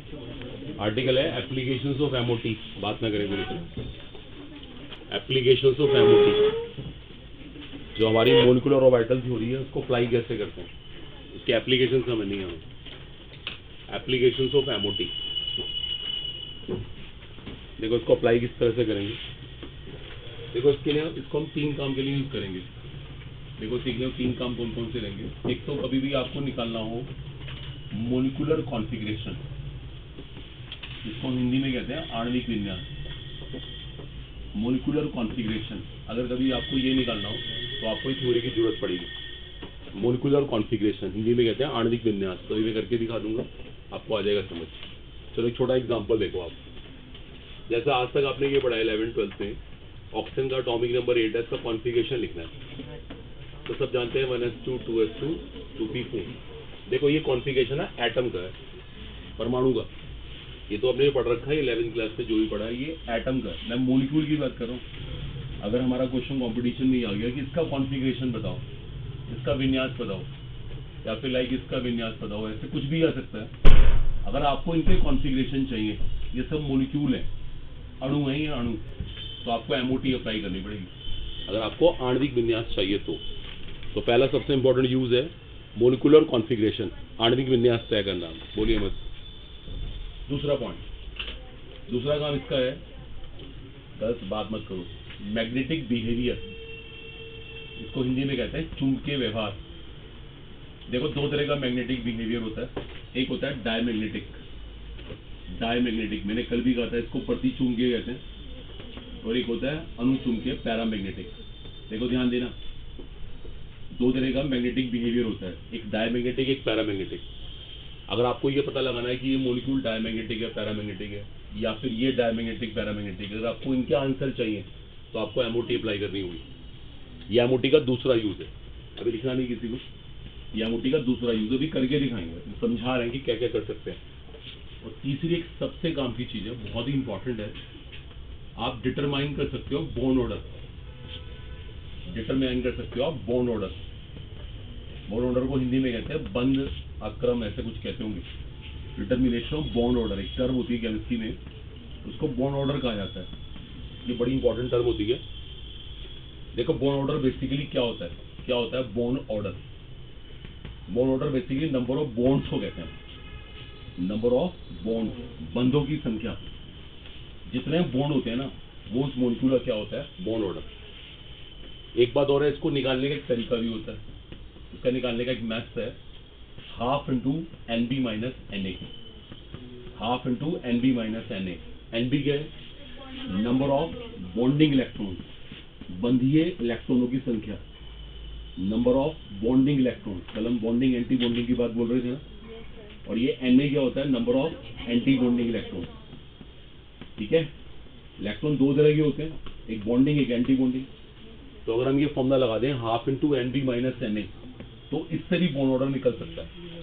वैसे बॉन्ड ऑर्डर क्या चीज है, नंबर ऑफ बॉन्ड्स का नाम है और कुछ नहीं है। एक बात और है, देखो बॉन्ड ऑर्डर का एक यूज है, बड़ा इंपॉर्टेंट यूज है। देखो मान लो इसकी वैल्यू बहुत बड़ी आ गई, देखो सब मैथ्स लगाना, इसकी वैल्यू बहुत बड़ी आ गई, बताओ इसकी बड़ी वैल्यू आने का क्या मतलब है, बॉन्डिंग इलेक्ट्रॉन बहुत ज्यादा है। मैथ सोचो आप, इसकी वैल्यू बड़ी आ रही है, इसका मतलब बॉन्डिंग इलेक्ट्रॉन बहुत ज्यादा है, एंटी बॉन्डिंग कम है, सीधी सी बात है। बॉन्डिंग ज्यादा है, देखो जब मॉलिक्यूल में बॉन्डिंग इलेक्ट्रॉन ज्यादा होते हैं ना, आप बॉन्डिंग समझते हो ना, जो चाहते हैं बॉन्ड बने, जो चाहते हैं बॉन्ड बने, इससे क्या होता है, मॉलिक्यूल में क्या आती है, स्ट्रेंथ। उस मॉलिक्यूल में उतनी ज्यादा स्ट्रेंथ होती है। देखो समझने की कोशिश करो, मॉलिक्यूल उतना स्ट्रांग बनेगा, और जितनी ज्यादा स्ट्रेंथ होती है उतनी कम होती है बॉन्ड लेंथ, उतनी कम होती है बॉन्ड लेंथ।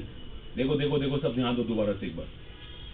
बॉन्ड ऑर्डर का बॉन्ड की स्ट्रेंथ के साथ डायरेक्ट रिलेशनशिप है, और बॉन्ड लेंथ के साथ क्या है, इनवर्स रिलेशनशिप है। क्योंकि जितना बॉन्ड ऑर्डर ज्यादा होगा ना, उतना स्ट्रॉन्ग बॉन्ड बनेगा, और जितना स्ट्रॉन्ग बॉन्ड बनेगा उतनी लेंथ कम होगी, उतने एटम पास पास होंगे। अभी आप घबराइए नहीं, इसको ना हम यूज करके दिखाएंगे, तभी पता लगेगा। ओके, लो एक बार आप तीनों चीजों को नोट करो। अभी शुरू करने जा रहे हैं एप्लीकेशन। आज हमारा ये पूरा हो जाएगा केमिकल बॉन्डिंग, फिर नेक्स्ट क्लास में जब भी होगा नया चैप्टर शुरू करेंगे। नया चैप्टर आई थिंक बोल रहे हैं थर्मोडायनेमिक्स करने के लिए, तो जब नेक्स्ट क्लास में आएंगे थर्मोडायनेमिक्स थोड़ा पढ़ के आना घर से। थर्मोडायनेमिक्स का बहुत हायर लेवल है, वो 11th-12th वाली नहीं, थोड़ा सा जो भी आपने कर रखा है उसको रीडिंग करके आना, थोड़ा मेरे लिए ईजी हो जाएगा, वरना थर्मो बहुत टफ चैप्टर है। तो तीन तरह से हमें थ्योरी यूज करनी है। एक तो मॉलिक्यूलर कॉन्फ़िगरेशन पता लगाने के लिए, आणविक विन्यास कहते हैं इसको हिंदी में, आणविक विन्यास। एक होता है मैग्नेटिक बिहेवियर, हिंदी में बोलते हैं चुंबकीय व्यवहार।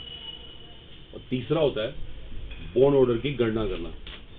बॉन्ड ऑर्डर क्या चीज है, नंबर ऑफ बॉन्ड्स, बंधों की संख्या को बॉन्ड ऑर्डर कहा जाता है। वैसे इसको निकालने का फॉर्मूला है half into N B minus N A. Half into N B minus N A. बंधीय इलेक्ट्रॉनों की संख्या माइनस बंधीय इलेक्ट्रॉनों की संख्या बटा 2/2।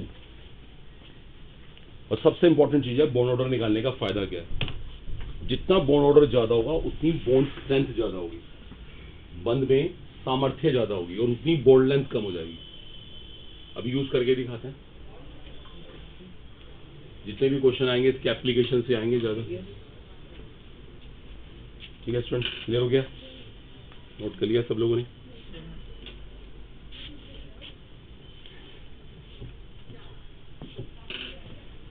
चलिए करते हैं स्टार्ट। अब इसको यूज कैसे करें, अब किसी मॉलिक्यूल में इसको अप्लाई करके दिखाऊंगा।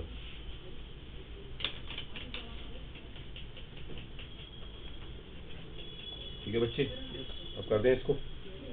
तो पहला केस है हमारे पास, देखिए पहला केस है हाइड्रोजन मॉलिक्यूल की बात कर रहे हैं, दैट H2। अब देखो मैं इसको हाइड्रोजन पे अप्लाई करके दिखाऊंगा। हाइड्रोजन मॉलिक्यूल सबको पता ही है H2 होता है। चलिए ध्यान दीजिएगा, देखिए कैसे इसको H2 पे अप्लाई करना है। देखो हम सबको पता है जो हाइड्रोजन का मॉलिक्यूल होता है ना, वो दो एटम्स के मिलने से बनता है। अभी कोई लिखेगा नहीं, H2 = H+H में ऐसे लिख सकते हो। और हमें इतना पता है कि हाइड्रोजन का एटॉमिक नंबर 1 है, तो कॉन्फ़िगरेशन क्या है 1s1। देखो ध्यान देना, 1s1, इसको 1s1 कहेंगे। ये दूसरा हाइड्रोजन का एटम है 1s1, ये भी 1s1 है, लिखेगा नहीं अभी कोई बच्चा। अब कल की थ्योरी लगाते हैं। ये दो एटॉमिक ऑर्बिटल हैं, ये दोनों आपस में लीनियरली कंबाइन कर रहे हैं, तो इनके लीनियरली कंबाइन करने से क्या बनते हैं, मोलिकुलर ऑर्बिटल। एक का नाम क्या होता है बॉन्डिंग, और एक का नाम क्या होता है एंटी बॉन्डिंग। देखो सबसे इंपॉर्टेंट नीचे वाला बॉन्डिंग है, ये एंटी बॉन्डिंग है। और ये हमारा इंक्रीजिंग ऑर्डर ऑफ एनर्जी है, ये ऊर्जा का बढ़ता हुआ क्रम है। एक और इंपॉर्टेंट बात मैंने कल भी आपसे कहा था, जब भी S और S ओवरलैप करे सिग्मा बॉन्ड बनता है, तो इसको सिग्मा 1s कहते हैं हम लोग, सिग्मा 1s। ये मोलिकुलर ऑर्बिटल है, ध्यान रखें, ये आणविक कक्षक है सिग्मा 1s, और ये सिग्मा एंटी बॉन्डिंग 1s है। आप बताओ पहले ये डायग्राम आपको आया था? अच्छा समझो इसको, बहुत इंपॉर्टेंट रोल है इसी का। ये दोनों हैं एटॉमिक ऑर्बिटल्स, परमाणविक कक्षक। ये दोनों हैं मोलिकुलर ऑर्बिटल्स, ये आणविक कक्षक है।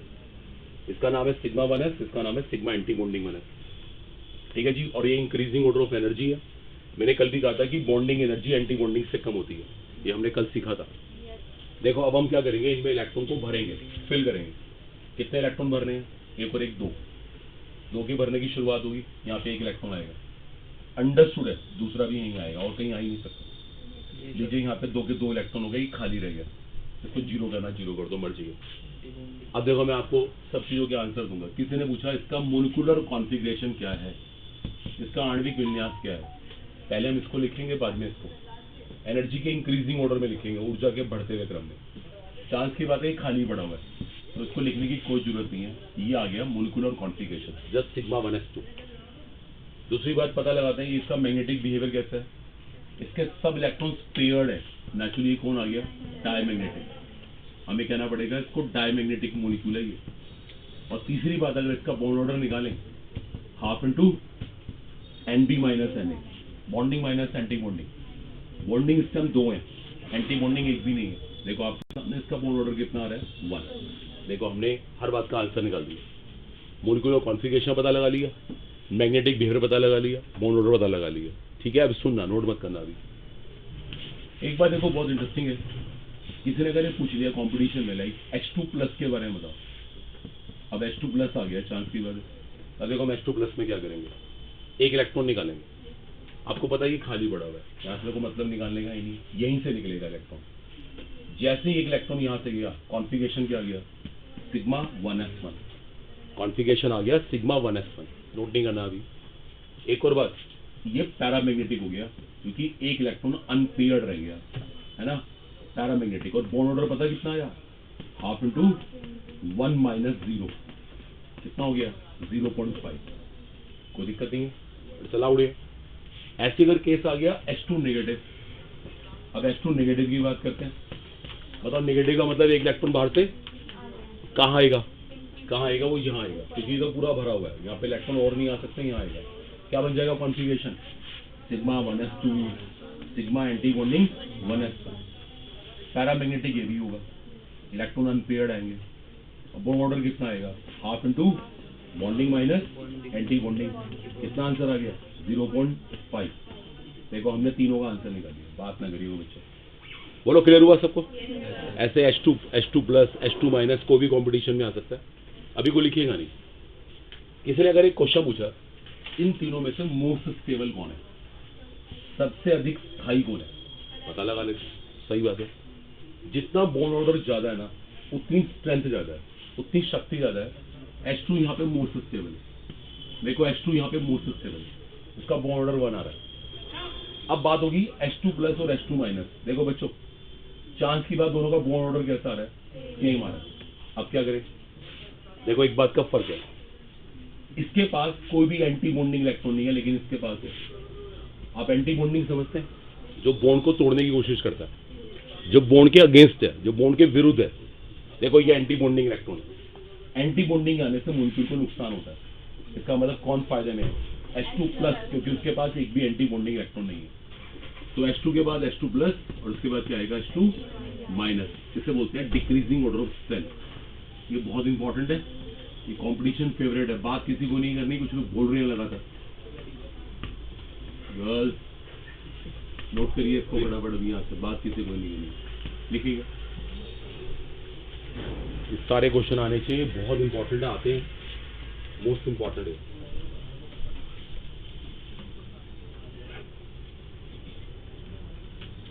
H2 प्लस H2 माइनस तीनों केस हमने स्टडी कर लिए।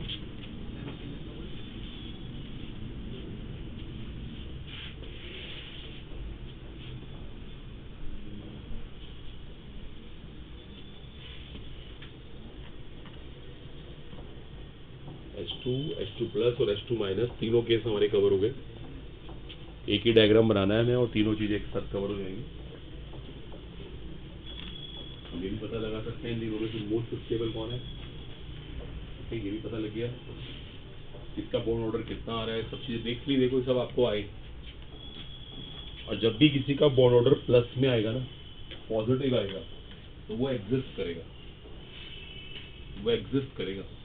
ये बहुत इंपॉर्टेंट है। चलिए फाइनल हो गया। The case of hydrogen molecule. देखो आपने भी 11th-12th में इसको पढ़ा होगा, तो ना प्रीवियस नॉलेज को लगाइए, टोटल कोचिंग पे डिपेंड ना होगी कि पता नहीं यहाँ क्या होने वाला है। आप भी तो कुछ करके आएंगे 11वीं 12वीं में, तो उसको भी यूज करिए और उसके क्वेश्चन लेकर आइए। क्वेश्चन करने से इंप्रूवमेंट हो जाता है। और वो मैंने पहले ही बोला, यहाँ एक बहुत बड़ी प्रॉब्लम है टाइम। टाइम का इतना बड़ा इशू है, 3-4 दिन मिलते हैं एक चैप्टर के लिए मैक्सिमम। अब बताओ 4 दिन में चैप्टर में कुछ भी नहीं होगा। इसलिए आप थोड़ा सा ना आप भी स्मार्ट बनिए। अपनी प्रीवियस नॉलेज जो भी जिसको आता है, वो कहीं भी पढ़ता था, वटेवर जो भी उसने किया, कुछ तो किया ही होगा ना आपको, तभी तो वो एग्जाम पास करके यहाँ आया। उसको लगाइए अपनी नॉलेज को। ये बच्चों की तरह ना बड़ी टोटल कोचिंग पे डिपेंड हो गया, ऐसे तो कुछ भी आउटपुट नहीं आएगा। किसी को कुछ भी नहीं आता ना, तो फिर वो कोई उम्मीद ना रखे, वो सोचे ना पता नहीं क्या कोई यहाँ मिरेकल होने वाला है, तो कुछ भी नहीं होगा। अपनी 11वीं 12वीं की नोट्स उठाइए, जो भी आपने करा उसको लगाइए।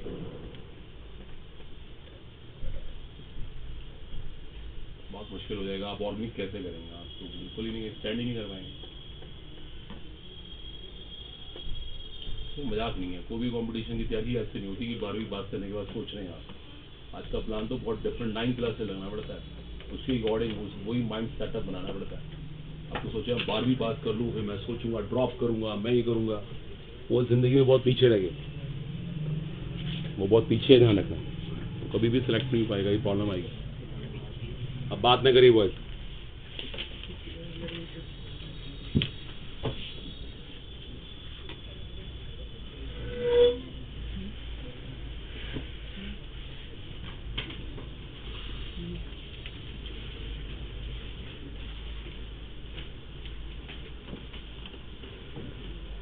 इसके बाद case of helium molecule He2।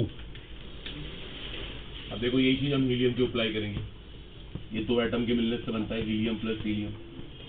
Atomic number इसका 2 है, कॉन्फ़िगरेशन इसका 1s2 है। इसका भी डायग्राम कुछ ऐसे ही बनेगा। दोनों 1s2 है ना, ये दोनों के एटॉमिक और वाइटल्स हैं। फिर कल के थ्योरी अकॉर्डिंग दोनों आपस में मिलेंगे, क्या बनेगा? Molecular vitals. एक का नाम बॉन्डिंग, एक का नाम एंटी बॉन्डिंग। इसका नाम सिग्मा 1s, इसका नाम सिग्मा एंटी बॉन्डिंग बनेगा। ये हमारा इंक्रीजिंग ऑर्डर ऑफ एनर्जी रहेगा। इलेक्ट्रॉन को भरते हैं, 2 यहाँ आएंगे, 2 यहाँ आएंगे। अंडरस्टूड है? देखो अब एक बहुत इंपॉर्टेंट बात, कॉन्फ़िगरेशन देखें तो कॉन्फ़िगरेशन इसका आता है सिग्मा 1s2 और सिग्मा एंटी बॉन्डिंग 1s2। अगर हम इसका बॉन्ड ऑर्डर निकालें ना, 0 आ रहा है। देखो 0 आने का मतलब क्या है, जितने बॉन्डिंग इलेक्ट्रॉन उतने एंटी बॉन्डिंग इलेक्ट्रॉन। एक और इंटरेस्टिंग बात, मैंने भी क्या कहा था, बॉन्ड ऑर्डर क्या चीज़ है? Number of bonds. यहाँ पे नंबर ऑफ बॉन्ड है ही नहीं। इससे साफ इंडिकेशन मिलता है कि हीलियम मॉलिक्यूल एग्जिस्ट ही नहीं करेगा। इससे साफ इंडिकेशन मिल गया कि He2 डज नॉट एग्जिस्ट, इसका कोई अस्तित्व हो ही नहीं सकता। और ये सच्चाई भी है। वैलेंस बॉन्ड थ्योरी भी कहती है ये बन ही नहीं सकता। भाई हीलियम का मॉलिक्यूल, हीलियम का एटम ही तो होता है। ये तो हमने फर्स्ट चैप्टर में सीखा था, He2 कुछ भी नहीं है। आज यहाँ पे प्रूफ भी हो रहा है, He2 does not exist. Exist ना करने के पीछे रीजन है इसका बॉन्ड ऑर्डर 0 आना। ये बहुत बड़ी बात है, ध्यान रखो इस बात को। अभी मैंने शुरू में कहा था bond order number of bonds है। भाई जब नंबर ऑफ बॉन्ड 0 है, जब बॉन्ड बन ही नहीं पा रहा, तो फिर वो एग्जिस्ट कहाँ से करेगा? कर ही नहीं सकता। एक बात और, एक होता है He2 प्लस। अब किसी ने प्लस की बात की, प्लस में नेचुरली एक इलेक्ट्रॉन यहाँ से निकालना पड़ेगा। जैसे ही हमने यहाँ से इलेक्ट्रॉन निकाला, कॉन्फ़िगरेशन किया गया sigma 1s2 sigma anti bonding 1s1। ये पैरामैग्नेटिक होगा और इसका बॉन्ड ऑर्डर पॉजिटिव आएगा। कितना आएगा? ये आएगा 0.5। ये पॉजिटिव आने का मतलब है कि ये एग्जिस्ट कर जाएगा। इसका अस्तित्व है केमिस्ट्री में, इसकी एग्जिस्टेंस है, लेकिन इसकी एग्जिस्टेंस बिल्कुल भी नहीं है। जल्दी किसी को कॉपी करना करे, कोई फटाफट देखे। मैंने बोला ना, आपने 11वीं बार में जो भी करा उसको भी अप्लाई करिए आप। तो कोचिंग पे डिपेंड होकर कुछ भी नहीं होने का। देखो इसलिए यहाँ के रिजल्ट्स बड़े लिमिटेड से रहते हैं, 1-2 लोग ही सिलेक्ट हो पाते हैं। मैंने तो यही देखा है अब तक। उसके पीछे रीजन होता है, बच्चे सोचते हैं पता नहीं यहाँ पे क्या होने वाला है। तो इससे क्या फर्क पड़ता है? हिंदी बढ़ गया है, वो इंग्लिश बढ़ गया है, कॉन्सेप्ट तो कॉन्सेप्ट है ना। इसका कोई रोल नहीं कि सच में लैंग्वेज का रोल है, लैंग्वेज कोई इशू नहीं। पूरा कर दूँ मैं, डाउट है।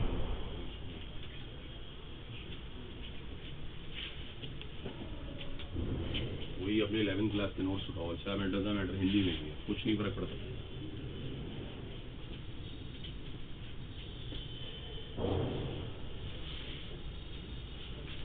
पीछे बॉयज अपना काम करिए।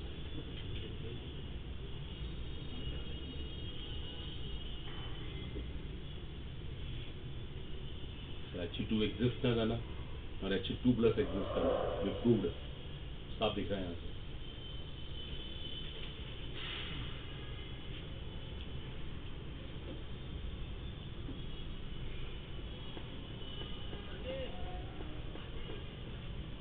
तो हाइड्रोजन के लिए 2 केसेस डिस्कस कर लिए हम लोगों ने।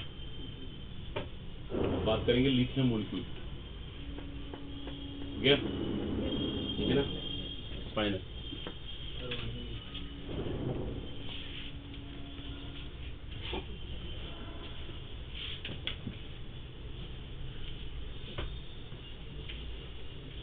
चलिए क्लियर हो उम्मीद है। नेक्स्ट केस है इसके बाद case of lithium molecule Li2। अब बात करेंगे लिथियम मॉलिक्यूल, Li2 कहते हैं इसको। और लिथियम मॉलिक्यूल लिथियम के 2 एटम के मिलने से बनता है। लिथियम का कॉन्फ़िगरेशन लिखो उसका बच्चे अपने, एटॉमिक नंबर 3 है, लिखो उसका विन्यास। क्या आ रहा है उसका कॉन्फ़िगरेशन? 1s2 2s1 है ना। तो आप क्या करिए, यहाँ बनाइए 1s2 और इधर बना दीजिए 2s1। देखो ध्यान देना, लिथियम की सिचुएशन ऐसे है, दूसरा लिथियम भी ऐसे ही है 1s2 2s1, ये भी ऐसी है 1s2 2s1। बात ना करिए। अब क्या होता है देखो जरा ध्यान देना, ये ऑर्बिटल आपस में मिलते हैं। देखो ये इंक्रीजिंग ऑर्डर ऑफ एनर्जी है। देखो ये ऑर्बिटल आपस में मिले, इनके मिलने से क्या बने? मोलिकुलर ऑर्बिटल्स, आणविक कक्षक। एग्जैक्टली ये भी ऐसी हुआ। ठीक है, अगला ध्यान देना। देखो इसका नाम सिग्मा 1 है, ये सिग्मा एंटी बॉन्डिंग 1 है, ये सिग्मा 2 है और सिग्मा एंटी बॉन्डिंग 2 है। इलेक्ट्रॉन की फिलिंग करते हैं, 2 और 2 4, ये 2 नीचे, ये 2 ऊपर। एग्जैक्टली 1 और 1 2, ये दोनों नीचे रह गए। देखो ऊपर एक भी इलेक्ट्रॉन नहीं गया। ठीक है, किसने कहा मोलिकुलर कॉन्फ़िगरेशन क्या आया? क्या कहेंगे आप? पहले ये वाला ऑर्बिटल आएगा सिग्मा 1s2, फिर कौन आएगा? ये आएगा सिग्मा एंटी बॉन्डिंग 1s2।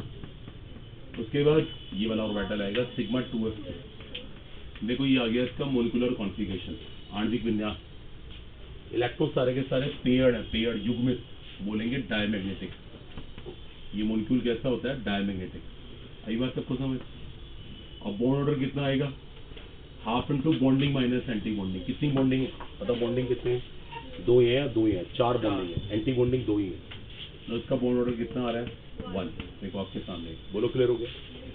तीनों बातों का पता लगा लिया। लेकिन अब किसी ने अगर पूछ लिया Li2+, Li2+ में आप क्या करने वाले हो बताओ? एक इलेक्ट्रॉन निकालोगे, कहाँ से निकालोगे? अंडरस्टूड है, यहाँ से निकालोगे। कॉन्फ़िगरेशन क्या बन जाएगा? Sigma 1s2, sigma anti bonding 1s2, sigma 2s1, ठीक है, सिग्मा 2s1। बॉन्ड ऑर्डर कितना आएगा? Half into bonding minus anti bonding 0.5। दिख रहा है क्लियरली? ये बॉन्डिंग और ये बॉन्डिंग, ये नॉन बॉन्डिंग है, ठीक है ना, नॉन बॉन्डिंग, अंडरस्टूड। अच्छा, पैरामैग्नेटिक आएगा क्योंकि एक इलेक्ट्रॉन कैसा रह जाएगा? अनपेयर्ड। अनपेयर्ड में पैरामैग्नेटिज्म आ जाता है। अच्छा, अगर आ गया Li2-, तो माइनस में आप क्या करेंगे? एक इलेक्ट्रॉन को जोड़ेंगे। किस में जोड़ेंगे बताओ? कहाँ जोड़ेंगे? सबसे ऊपर, क्योंकि ये सब भर चुके हैं, इनमें कहीं जगह ही नहीं खाली है, ऊपर इलेक्ट्रॉन जाएगा। क्या आया configuration? Sigma 1s2, sigma anti bonding 1s2, sigma 2s2, sigma anti bonding 2s1। ये कॉन्फ़िगरेशन आ गया। बॉन्ड ऑर्डर कितना आएगा? कितना आएगा bond order? Half into bonding minus anti bonding, 2, 2, 4। Anti bonding कितने हैं? 3। हाफ इंटू 4 माइनस 3, कितना आ गया? 0.5। और जब यहाँ पे एक इलेक्ट्रॉन अनपेयर्ड आ गया तो ये क्या बन गया? पैरामैग्नेटिक। आ रही बात सबको समझ? वो तो एक जैसी अप्रोच है। अब ये नहीं हम डिट्टो यहाँ से नोट करें, वो तो मैं प्लानिंग आ गई, मेथड आ गया। एक बात और इम्पोर्टेंट है, अब ये तीनों बन गए हमारे पास। ये Li2 है, ये Li2+ है, ये Li2-। बताओ तीनों में से मोस्ट स्टेबल कौन है? Li2। क्यों? उसका बॉन्ड ऑर्डर सबसे ज्यादा है, ओके। लेकिन एक परेशानी आ रही है, इन दोनों का बॉन्ड ऑर्डर सेम है। बताओ ज्यादा स्टेबल कौन है? देखो अब पता लगाते हैं। Li2+, क्योंकि इसके पास एंटी बॉन्डिंग इलेक्ट्रॉन ज्यादा है, एंटी बॉन्डिंग ज्यादा है। इनको एब बंधीय इलेक्ट्रॉन कहते हैं। ये वो होते हैं जो बॉन्ड को तोड़ना चाहते हैं, जो चाहते ही नहीं बॉन्ड बने। तो Li2+ की परफॉर्मेंस Li2- से अपने आप अच्छी होगी। बताओ सब बच्चों को आया समझ? देखो जाके इसको अप्लाई। कंपटीशन का फेवरेट टॉपिक, 100% क्वेश्चन है, जेई मेंस में, एडवांस में, नीट में, एवरी ईयर। इसको स्ट्रॉन्ग करना आपकी रिस्पॉन्सिबिलिटी है, नोट कर लीजिए। देखो वो नहीं आप डिट्टो यहाँ से कॉपी भी करें, मेन काम की बात लिखनी है। चाहे यही डायग्राम बना लें आप, देखो ये वाला स्टेप, ये बना के भी काम चल जाता है। उसका रीजन होता है यहाँ 2 बॉन्डिंग है, 2 एंटी बॉन्डिंग है, तो आपस में कट रहे हैं। हम चाहे इसको ना भी बनाए, हम टाइम बचाने के लिए सिर्फ इसको बना के भी हर बात का आंसर निकाल सकते हैं। ये बिल्कुल फैक्ट है, क्योंकि उसकी कोई जरूरत भी नहीं है मैथ्स के हिसाब से। जितने बॉन्डिंग उतने एंटी बॉन्डिंग, ठीक है। तो Li2 केस भी हो गया। आपने भी तो टॉपिक अभी 12th में किया होगा, बताओ किया था? समझा बताना। ये आर्टिकल कभी किया होगा अभी? केमिकल बॉन्डिंग चैप्टर में हुआ, स्कूल में नहीं हुआ? तो फिर कैसे किया था? क्या आपने याद ही किया होगा? तो थोड़ा बहुत तो आता है ना, तो उसी नॉलेज को लगाओ, उसी को लगाओ, उसको अप्लाई करो, उसकी प्रॉब्लम लेकर आओ, अपना बस कॉन्सेप्ट क्लियर करो। तो सोचेगा ना कि बिल्कुल टोटली मैंने बोला कोचिंग पे डिपेंड हो गया, बिल्कुल भी सिलेक्शन नहीं हुआ। और यहाँ क्या आप कहीं पढ़ लीजिए तब भी नहीं हुआ।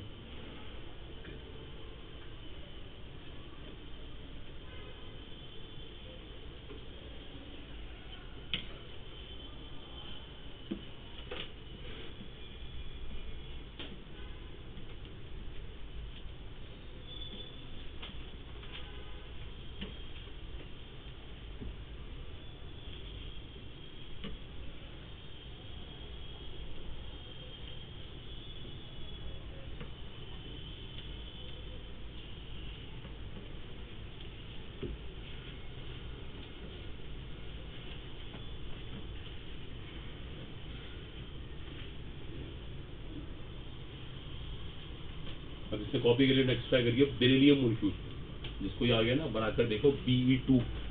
चलो अपने आप करो बेरिलियम मोलिक्यूल, इसी तरह से करिएगा।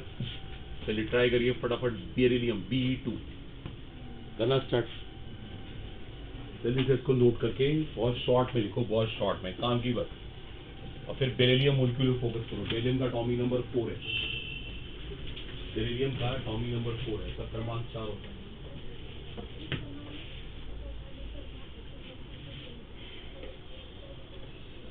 नहीं बताएंगे इस बात को, हो सकता है। बाकी लोग भी करके देखिए। बेरिलियम मॉलिक्यूल बी का एटॉमिक नंबर 4 होता है बेरिलियम का।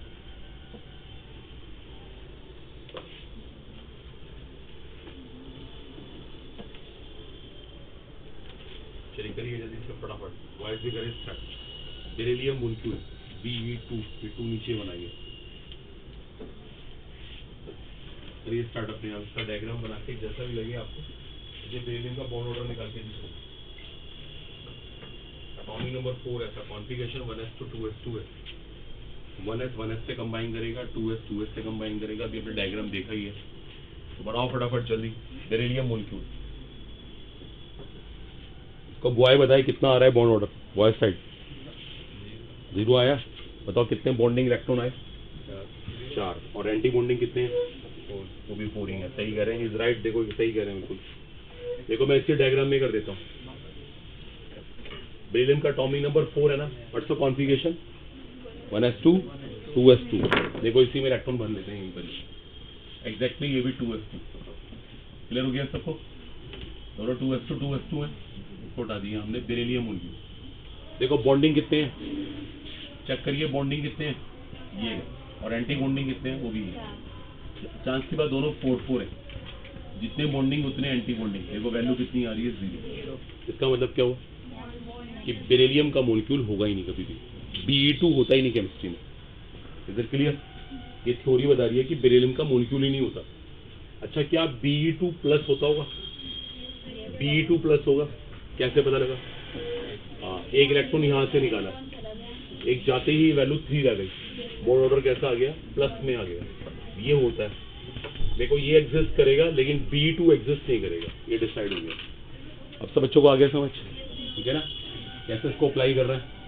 अब एक बहुत इंपॉर्टेंट केस आता है, इसके आने की पॉसिबिलिटी ज़्यादा रहती है कॉम्पिटिशन में। That is very very important, the case of boron Be2 molecule.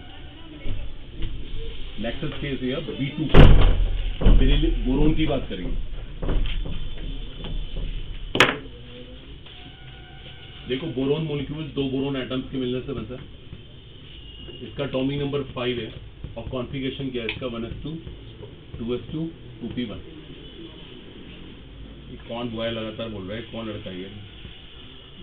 थोड़ा ना पढ़ाई पे ही फोकस कर लो। अगर ये इतनी एनर्जी आपके हैं तो कम से कम स्टडी पे लगा लो। अभी किसी क्वेश्चन का आंसर पूछेंगे वहाँ तो जवाब निकलेगा नहीं।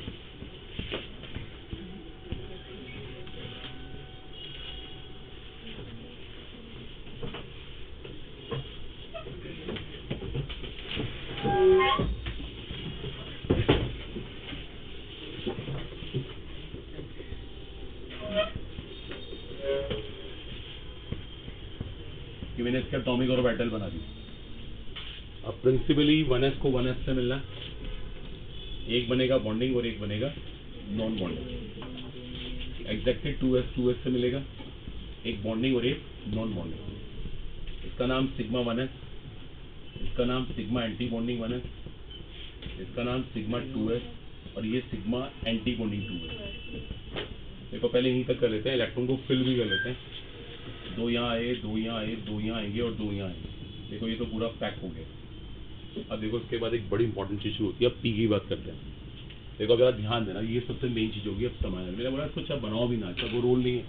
हम कंपटीशन में इसको ड्रॉ भी नहीं करेंगे, टाइम सेव करेंगे, क्योंकि जितने बॉन्डिंग है उतने नॉन बॉन्डिंग है। हम बनाए ना बनाए फर्क नहीं पड़ता। अब देखो ऊपर वाला पार्ट सबसे क्रूशियल है। देखो अब जरा ध्यान देना। अब यहाँ 3 पी ऑर्बिटल है, px py pz। देखो आपको एक बात की थोड़ी सी जानकारी होगी, वेल नोन है। जब पी और पी आपस में मिलते हैं तो बॉन्ड सिग्मा भी बन सकता है और पाई भी बन सकता है। ये वेल नोन है। पी की एक खास बात है, वो ओवरलैपिंग एंड टू एंड भी करता है और वो साइडवेज भी करता है।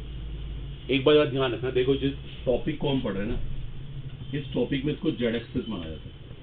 वैसे तो उसको मैथ वाले एक्स कहते हैं, ये जो भी नहीं होता। ये ब्रांच पर्टिकुलरली एमओटी से जेड एक्सेस कहती है।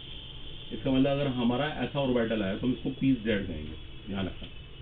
इसको हम पी एक्स पी वाई कुछ भी करें एज यू लाइक, लेकिन यहाँ पी जेड कहना पड़ेगा। That's very important. अब सुनना, अगर पी जेड ने पी जेड से ओवरलैपिंग की तो बॉन्ड कौन सा बनेगा, सिग्मा।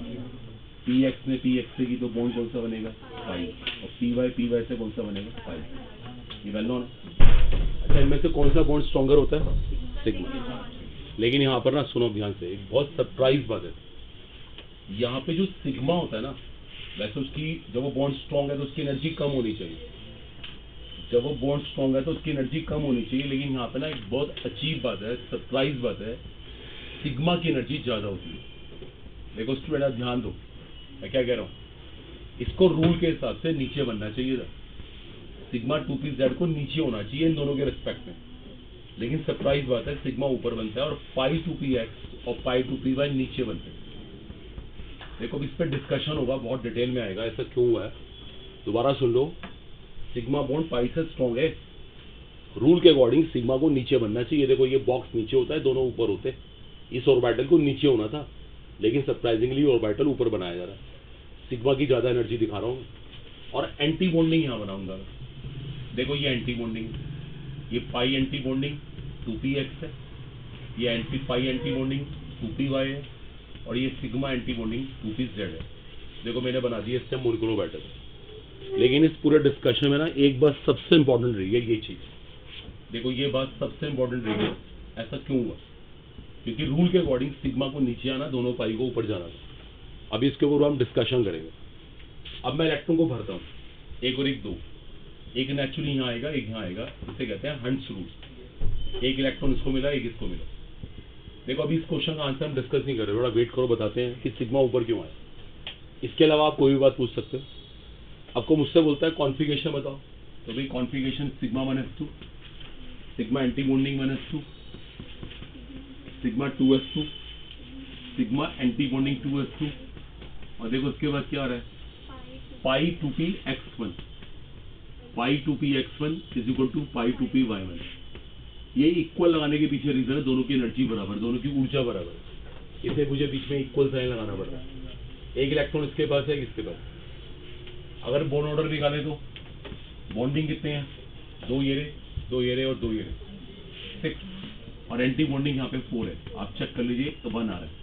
1 आने का मतलब ये एग्जिस्ट कर देगा, और है ये पैरामैग्नेटिक, क्योंकि इसके इलेक्ट्रॉन अनपेयर्ड है। आई बात सबको समझ। देखो अभी एक बात बड़ी इंपॉर्टेंट है जो सबसे मेन रही है, सिग्मा ऊपर क्यों गया, क्योंकि रूल के हिसाब से इसको नीचे आना था। अब इस पर डिस्कशन करेंगे। एक बात और सुन लेना, हम इसे केमिस्ट्री में ना एबनॉर्मल केस कहते हैं, एबनॉर्मल, असामान्य, क्योंकि उसके पीछे रीजन है। नॉर्मली सिग्मा को नीचे होना चाहिए, लेकिन सिग्मा को ऊपर होने का मतलब ये एबनॉर्मल है। एक बात और, ये काम आप कहां पे करोगे, B2, C2 और N2। अगर इनमें से कोई भी केस कंपटीशन में आया, तीनों में से कोई भी केस, तो आपको डायग्राम ऐसे ही बना के आना पड़ेगा। उस डायग्राम में सिग्मा ऊपर ही बनेगा, ये आपको ध्यान रखना है। रीजन अभी आपको देंगे, B2, C2, N2, तीनों में से कोई भी केस आया, ये तीनों एबनॉर्मल केस है, सिग्मा ऊपर और दोनों पाई नीचे। और अभी इससे बहुत लेक्चर होगा क्यों हुआ ऐसा, इसको नोट कीजिए। और आप ना मेरे अकॉर्डिंग सिर्फ ये वाला पार्ट बनाइए, अननेसेसरली इसको मत बनाइए। लिख लेना बस कॉन्फ़िगरेशन। देखो अब टाइम बचाएं सब लोग, सिर्फ इसको बनाएंगे आप लोग, सिर्फ ये वाला पार्ट बेकार है, नीचे वाला पार्ट रो करना, टाइम वेस्ट करने वाली बात है, उससे कुछ आउटपुट तो आता नहीं। चाहे उसको ना भी बनाओ। ये मैं हटा रहा हूं, जेड एक्सिस को मान रखा है हमने इंटर न्यूक्लियर एक्सिस। और इस डिस्कशन में एक सबसे इंपॉर्टेंट बात रही कि यहाँ सिग्मा 2pz ऊपर चला गया, जबकि रूल के अकॉर्डिंग सिग्मा 2pz को नीचे होना चाहिए।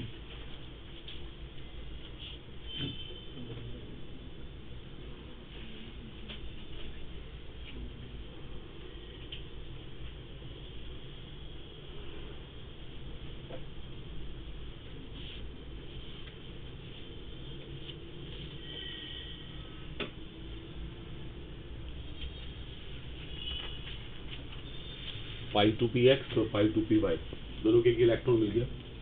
सिग्मा 2pz खाली रहा, उसमें कोई इलेक्ट्रॉन पहुंचा ही नहीं।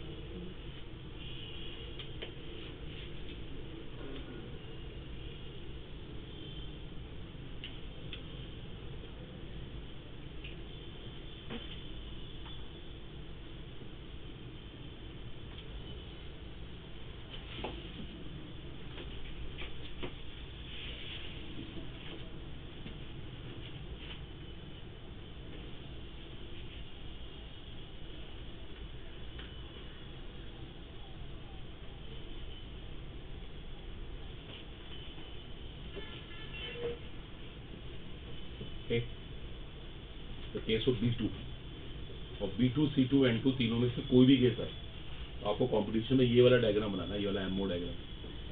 सबसे इंपॉर्टेंट बात है इसमें सिग्मा ऊपर बनता है, बताएंगे अभी इस पर डिस्कशन करेंगे सिग्मा ऊपर बन कैसे है, जबकि सिग्मा को तो नीचे होना चाहिए था।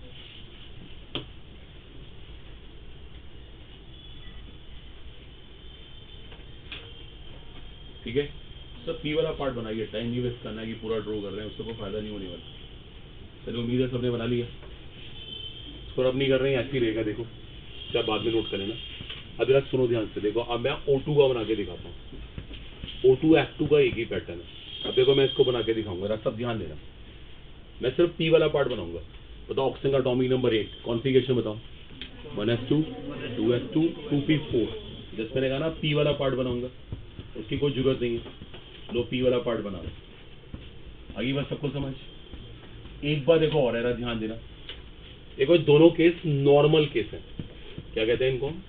नॉर्मल। नॉर्मल का मतलब जो रूल के अकॉर्डिंग होना चाहिए, सामान्य वाली बात, सामान्य सी बात है। बताओ नीचे किसको बनाना पड़ेगा? Sigma 2pz। देखो रुक जाओ सब बच्चे, देखो देखो आप महसूस करो, इस बार जो रूल होना चाहिए वही फॉलो हुआ एग्जैक्टली। देखो यहाँ सिग्मा ऊपर था, ये था रूल का वोलेशन। अब देखो सिग्मा नीचे बनाया। सिग्मा नीचे का मतलब है बिल्कुल नॉर्मल केस है, कोई गलती नहीं है, यही होना चाहिए। सिग्मा बॉन्ड स्ट्रांग होता है, सिग्मा की एनर्जी कम होनी चाहिए। अब नोट मत करिए, देखिए ये बात सबसे इंपॉर्टेंट है समझने वाली। अब इसको रियलाइज करवाएंगे ऐसा हो क्यों रहा है। देखो जो ये डायग्राम बना रहा हूँ बिल्कुल सही डायग्राम है, ऐसा ही होना चाहिए था, बिल्कुल ऐसा ही होना था। बोलो अंडरस्टैंडिंग बनी? अभी कोई देखो नोट मत करना हो। देखो सिर्फ डिफरेंस कहाँ आता है, एक बार देखो और ध्यान से एक बार कि डिफरेंस कहाँ आ रहा है। देखो डिफरेंस स्पेशली यहाँ है। देखो मैं फिर सर्किल कर रहा हूँ, आप इस वाले पार्ट को देखो और इसका ये वाला पार्ट देखो, आपको क्लियर डिफरेंस दिखा देगा। यहाँ सिग्मा ऊपर है, दोनों पाई नीचे है, और यहाँ सिग्मा नीचे है, दोनों पाई ऊपर है, बाकी बिल्कुल सेम है। अभी नोट मत करिए, इसको हम कहेंगे नॉर्मल केस। नॉर्मल, ये अब नॉर्मल केस था, ये एक तरह से असामान्य वाली बात थी। अब देखो इलेक्ट्रॉन को फिल करते हैं। 4 और 4 8, 1 2 3 4 5 6 और ये 7 8। अभी याद है कल मैंने थ्योरी स्टार्ट की थी, मैंने कहा था कि O2 मॉलिक्यूल कैसा होता है? पैरामैग्नेटिक। उसको वीबीडी नहीं बता पा रही थी, देखो एमओटी बड़े आराम से बता दी। एमओटी कह रही है इसके पास इलेक्ट्रॉन्स अनपेयर्ड आ तो रहे हैं, तो नेचुरली O2 कैसा होगा? पैरामैग्नेटिक। साफ दिख रहा है? देखो देखो यही तो वीबीडी में कमी थी, वीबीडी के पास उसके पैरामैग्नेटिक होने का रीजन नहीं था, लेकिन एमओटी ने इसको बड़े आराम से एक्सप्लेन कर दिया कि O2 पैरामैग्नेटिक क्यों होता है। देखो साफ दिख रहा है। बॉन्ड ऑर्डर निकालना चाहते हो, half into bonding minus anti bonding, 6 - 2। देखो मैंने कहा ना उसको ड्रॉ करने की जरूरत नहीं, वो नीचे वाला पार्ट ड्रॉ करना टाइम वेस्टेज। मैं उससे कॉन्फ़िगरेशन लिख सकता हूँ क्योंकि हमें लर्न है। पहले सिग्मा 1s2 आएगा, फिर सिग्मा एंटी बॉन्डिंग 1s2 आएगा, फिर सिग्मा 2s2 आएगा, सिग्मा एंटी बॉन्डिंग 2s2 आएगा, फिर ये वाले ऑर्बिटल्स आएंगे, फिर ये वाले ऑर्बिटल्स आएंगे, सिग्मा 2pz2 5 2px2 5 2py2। देखो मेरे स्पेस नहीं है, अभी आप समझ ही गए हैं प्रोसेस क्या है, आगे वाले ऑर्बिटल आएंगे। बोलो यहाँ तक क्लियर हुआ? ठीक है, अभी देखो लिखना नहीं है, अभी बहुत सारी बातें पेंडिंग है। सबसे मेन चीज ये है कि ये केस नॉर्मल है तो वो एबनॉर्मल क्यों है। अब मैं आपको इसके एबनॉर्मल होने का रीजन दूंगा कि कहाँ प्रॉब्लम क्रिएट हुई। देखो अब किसी को लिखना नहीं है, आप सब जरा यहाँ पे ध्यान दो। देखो देखो उसको ना एक एग्जाम्पल समझते हैं, एग्जाम्पल से क्लैरिटी बनती है। देखो सब अटेंशन पे करें बॉयज गर्ल्स। जैसे मान लेते हैं, मान लो भाई सबको पता है कि जो पेट्रोल की कॉस्ट है ना, मान लेते हैं पेट्रोल आजकल सबको पता है कि अप्रॉक्स 100 रुपीज पर लीटर है, ठीक है जी। और एक आदमी आपसे कह रहा है कि पेट्रोल मेरे से ले लो और 60 रुपये पर लीटर ले लो, बताओ क्या आप उससे पेट्रोल ले लेंगे? बिल्कुल भी नहीं, लेना भी नहीं चाहिए, क्योंकि जिसकी कॉस्ट 100 रुपीज गवर्नमेंट की है वो 60 रुपये का बेच के है। इसका मतलब इस पेट्रोल में कुछ मिक्सिंग है। देखो समझना, ये मिक्सिंग होने का इंडिकेशन होता है। भाई 100 रुपये की कोई चीज़ है, वो 60 की कैसे बेच देगा? जब उसने 100 रुपये की खरीदी होगी तो 60 की कभी नहीं बेच सकता। इसका मतलब उसमें कुछ मिलावट हो रखी है, मिक्सिंग हो रखी है। सुनना पहले ध्यान से। देखो ये चीज़ हमारे साथ हुई है, हमारा ये टॉपिक है। जब सिग्मा की एनर्जी कम होनी चाहिए थी तो सिग्मा को तो नीचे होना चाहिए था, लेकिन सिग्मा ऊपर गया क्यों? इसका मतलब देखो, अब सुनना, एक बड़ी इंपॉर्टेंट लाइन बोलूंगा। इसका मतलब ये जो 2s है ना और 2p है, इनकी क्या हुई है? मिक्सिंग। अभी लिखना नहीं किसी को, इनकी मिक्सिंग हुई है। जैसे एक एग्जांपल और लेते हैं। देखो कभी कभी क्लास में ऐसा होता है ना कि भाई कुछ बच्चों को बिल्कुल कुछ नहीं आ रहा होता है और उनके टेस्ट से बड़े अच्छे नंबर आ जाते हैं। ऐसा कितनी बार होता है?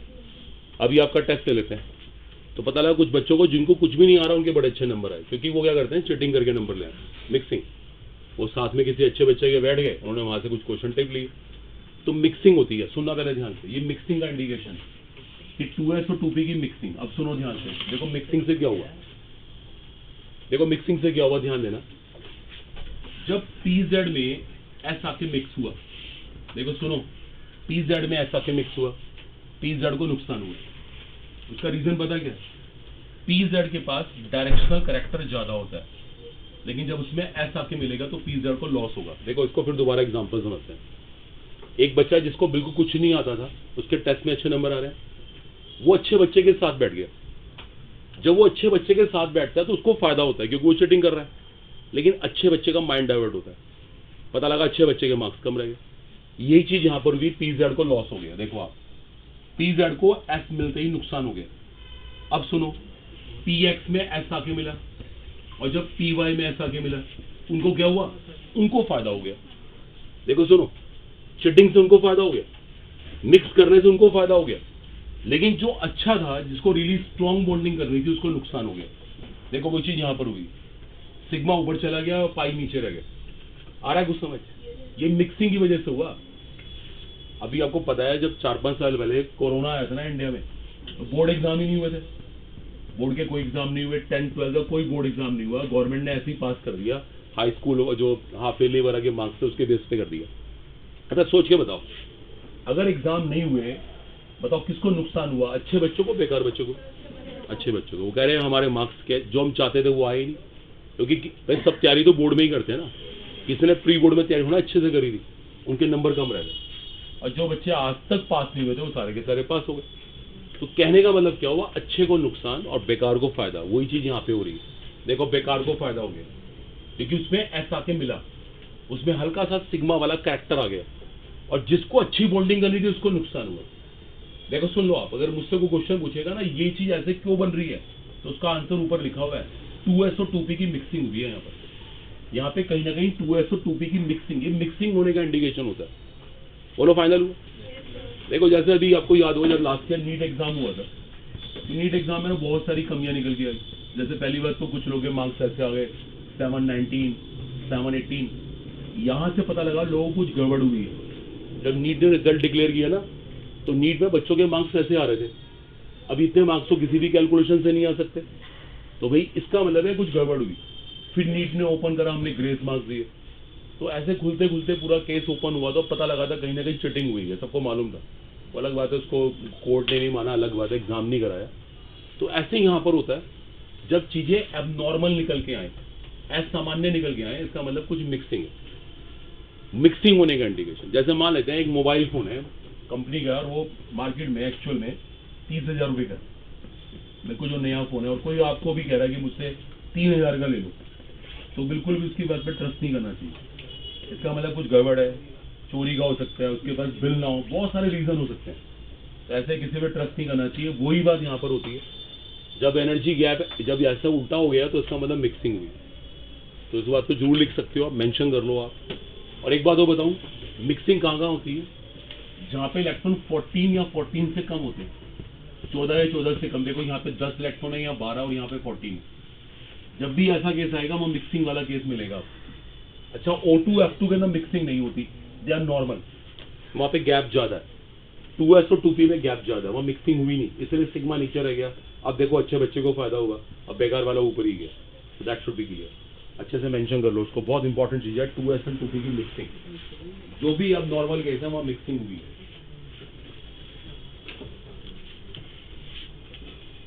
तो क्या मेरे से बताओ, क्या पूछना, बताओ क्या बोल रहे हो मुझसे?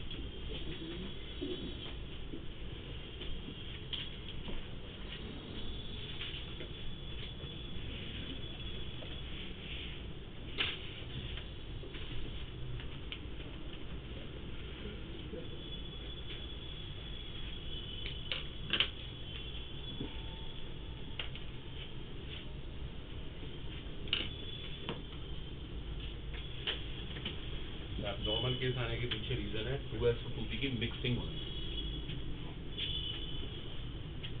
अगर कॉम्पिटिशन में बात कर लें कि मिक्सिंग नहीं हो रही है, तो फिर हम इसको भी नॉर्मल केस मान लेंगे। और देख लो मिक्सिंग होने से सिग्मा को लॉस हुआ है, पी जेड को लॉस हुआ है और पी एक्स पी वाई को गेन हुआ है। तो mixing is the most important term. 2s 2p are mixed. और जो हमारा सिलेबस होता है ना वो होमो डायटोमिक का होता है। हमारे जो एटम होते हैं सेम होते हैं, लेकिन हम अलग अलग नहीं दिखाई चलते। अभी की लड़की ने पूछा अभी तक स्टूडेंट ने कि ऐसा केस है, लेकिन आप डाउट लेके आएंगे मैं करवा दूंगा।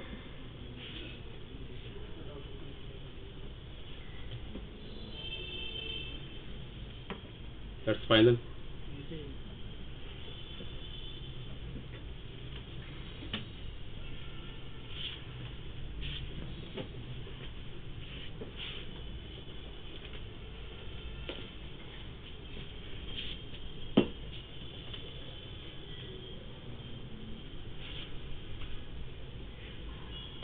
मिक्सिंग से ही प्रॉब्लम क्रिएट होगी, इस बात का ध्यान रखना है।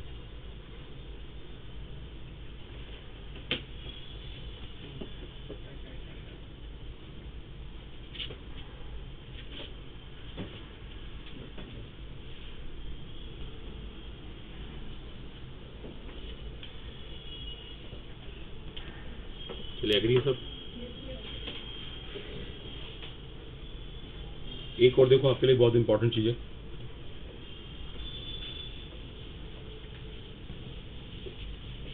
सपोज करो आपके पास, जैसे अभी हमने O2 की बात की, देखो O2 का डायग्राम बना हुआ है। अब कभी आपको बुक में मिल सकता है O2 नेगेटिव या O2 2 नेगेटिव, ऐसे कैसे मिल जाते हैं। कोई जानता है इसे क्या कहते हैं? इसका नाम होता है सुपर ऑक्साइड। इसका नाम सुपर ऑक्साइड आयन होता है, ये ध्यान रखना।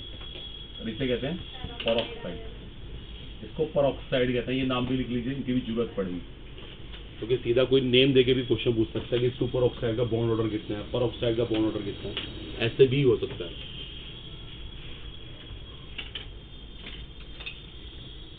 एक और देखो इंपॉर्टेंट चीज है, आप इसको घर पे ट्राई करना। C2 वाला केस देखो। C2 की एक खास बात है, इसका बॉन्ड ऑर्डर 2 आएगा। आप इसको ट्राई करके देखिएगा, इसमें दोनों पाई बॉन्ड होते हैं। देखो एक बड़ी इंपॉर्टेंट बात है, आज तक आपने सुना है कि डबल बॉन्ड में एक सिग्मा एक पाई होता है, लेकिन C2 वाला मोलिक्यूल एक सिंगल मोलिक्यूल, इसमें दोनों पाई बॉन्ड होते हैं, दोनों पाई बॉन्ड। इस बात को स्पेशल लिख लीजिएगा, इसको घर पे करके देखिएगा। आप पहले इसका एमओ डायग्राम बनाना आराम से, और आप देखिएगा इसका बॉन्ड ऑर्डर 2 आएगा, और वो जो 2 इलेक्ट्रॉन होंगे वो दोनों π2px π2py में होंगे, तो हम बोलेंगे बॉन्ड ऑर्डर इसका 2 है और दोनों बॉन्ड पाई है। इस बात को स्पेशल लिख लीजिए, अदरवाइज डबल में हमेशा एक सिग्मा एक पाई होता है, यहाँ दोनों बॉन्ड पाई है। नीचे देखिए आपकी थ्योरी पूरी हो गई, चैप्टर ही कंप्लीट है। अब नेक्स्ट क्लास में थर्मो करेंगे स्टार्ट। ठीक है, आज के लिए इतना ही।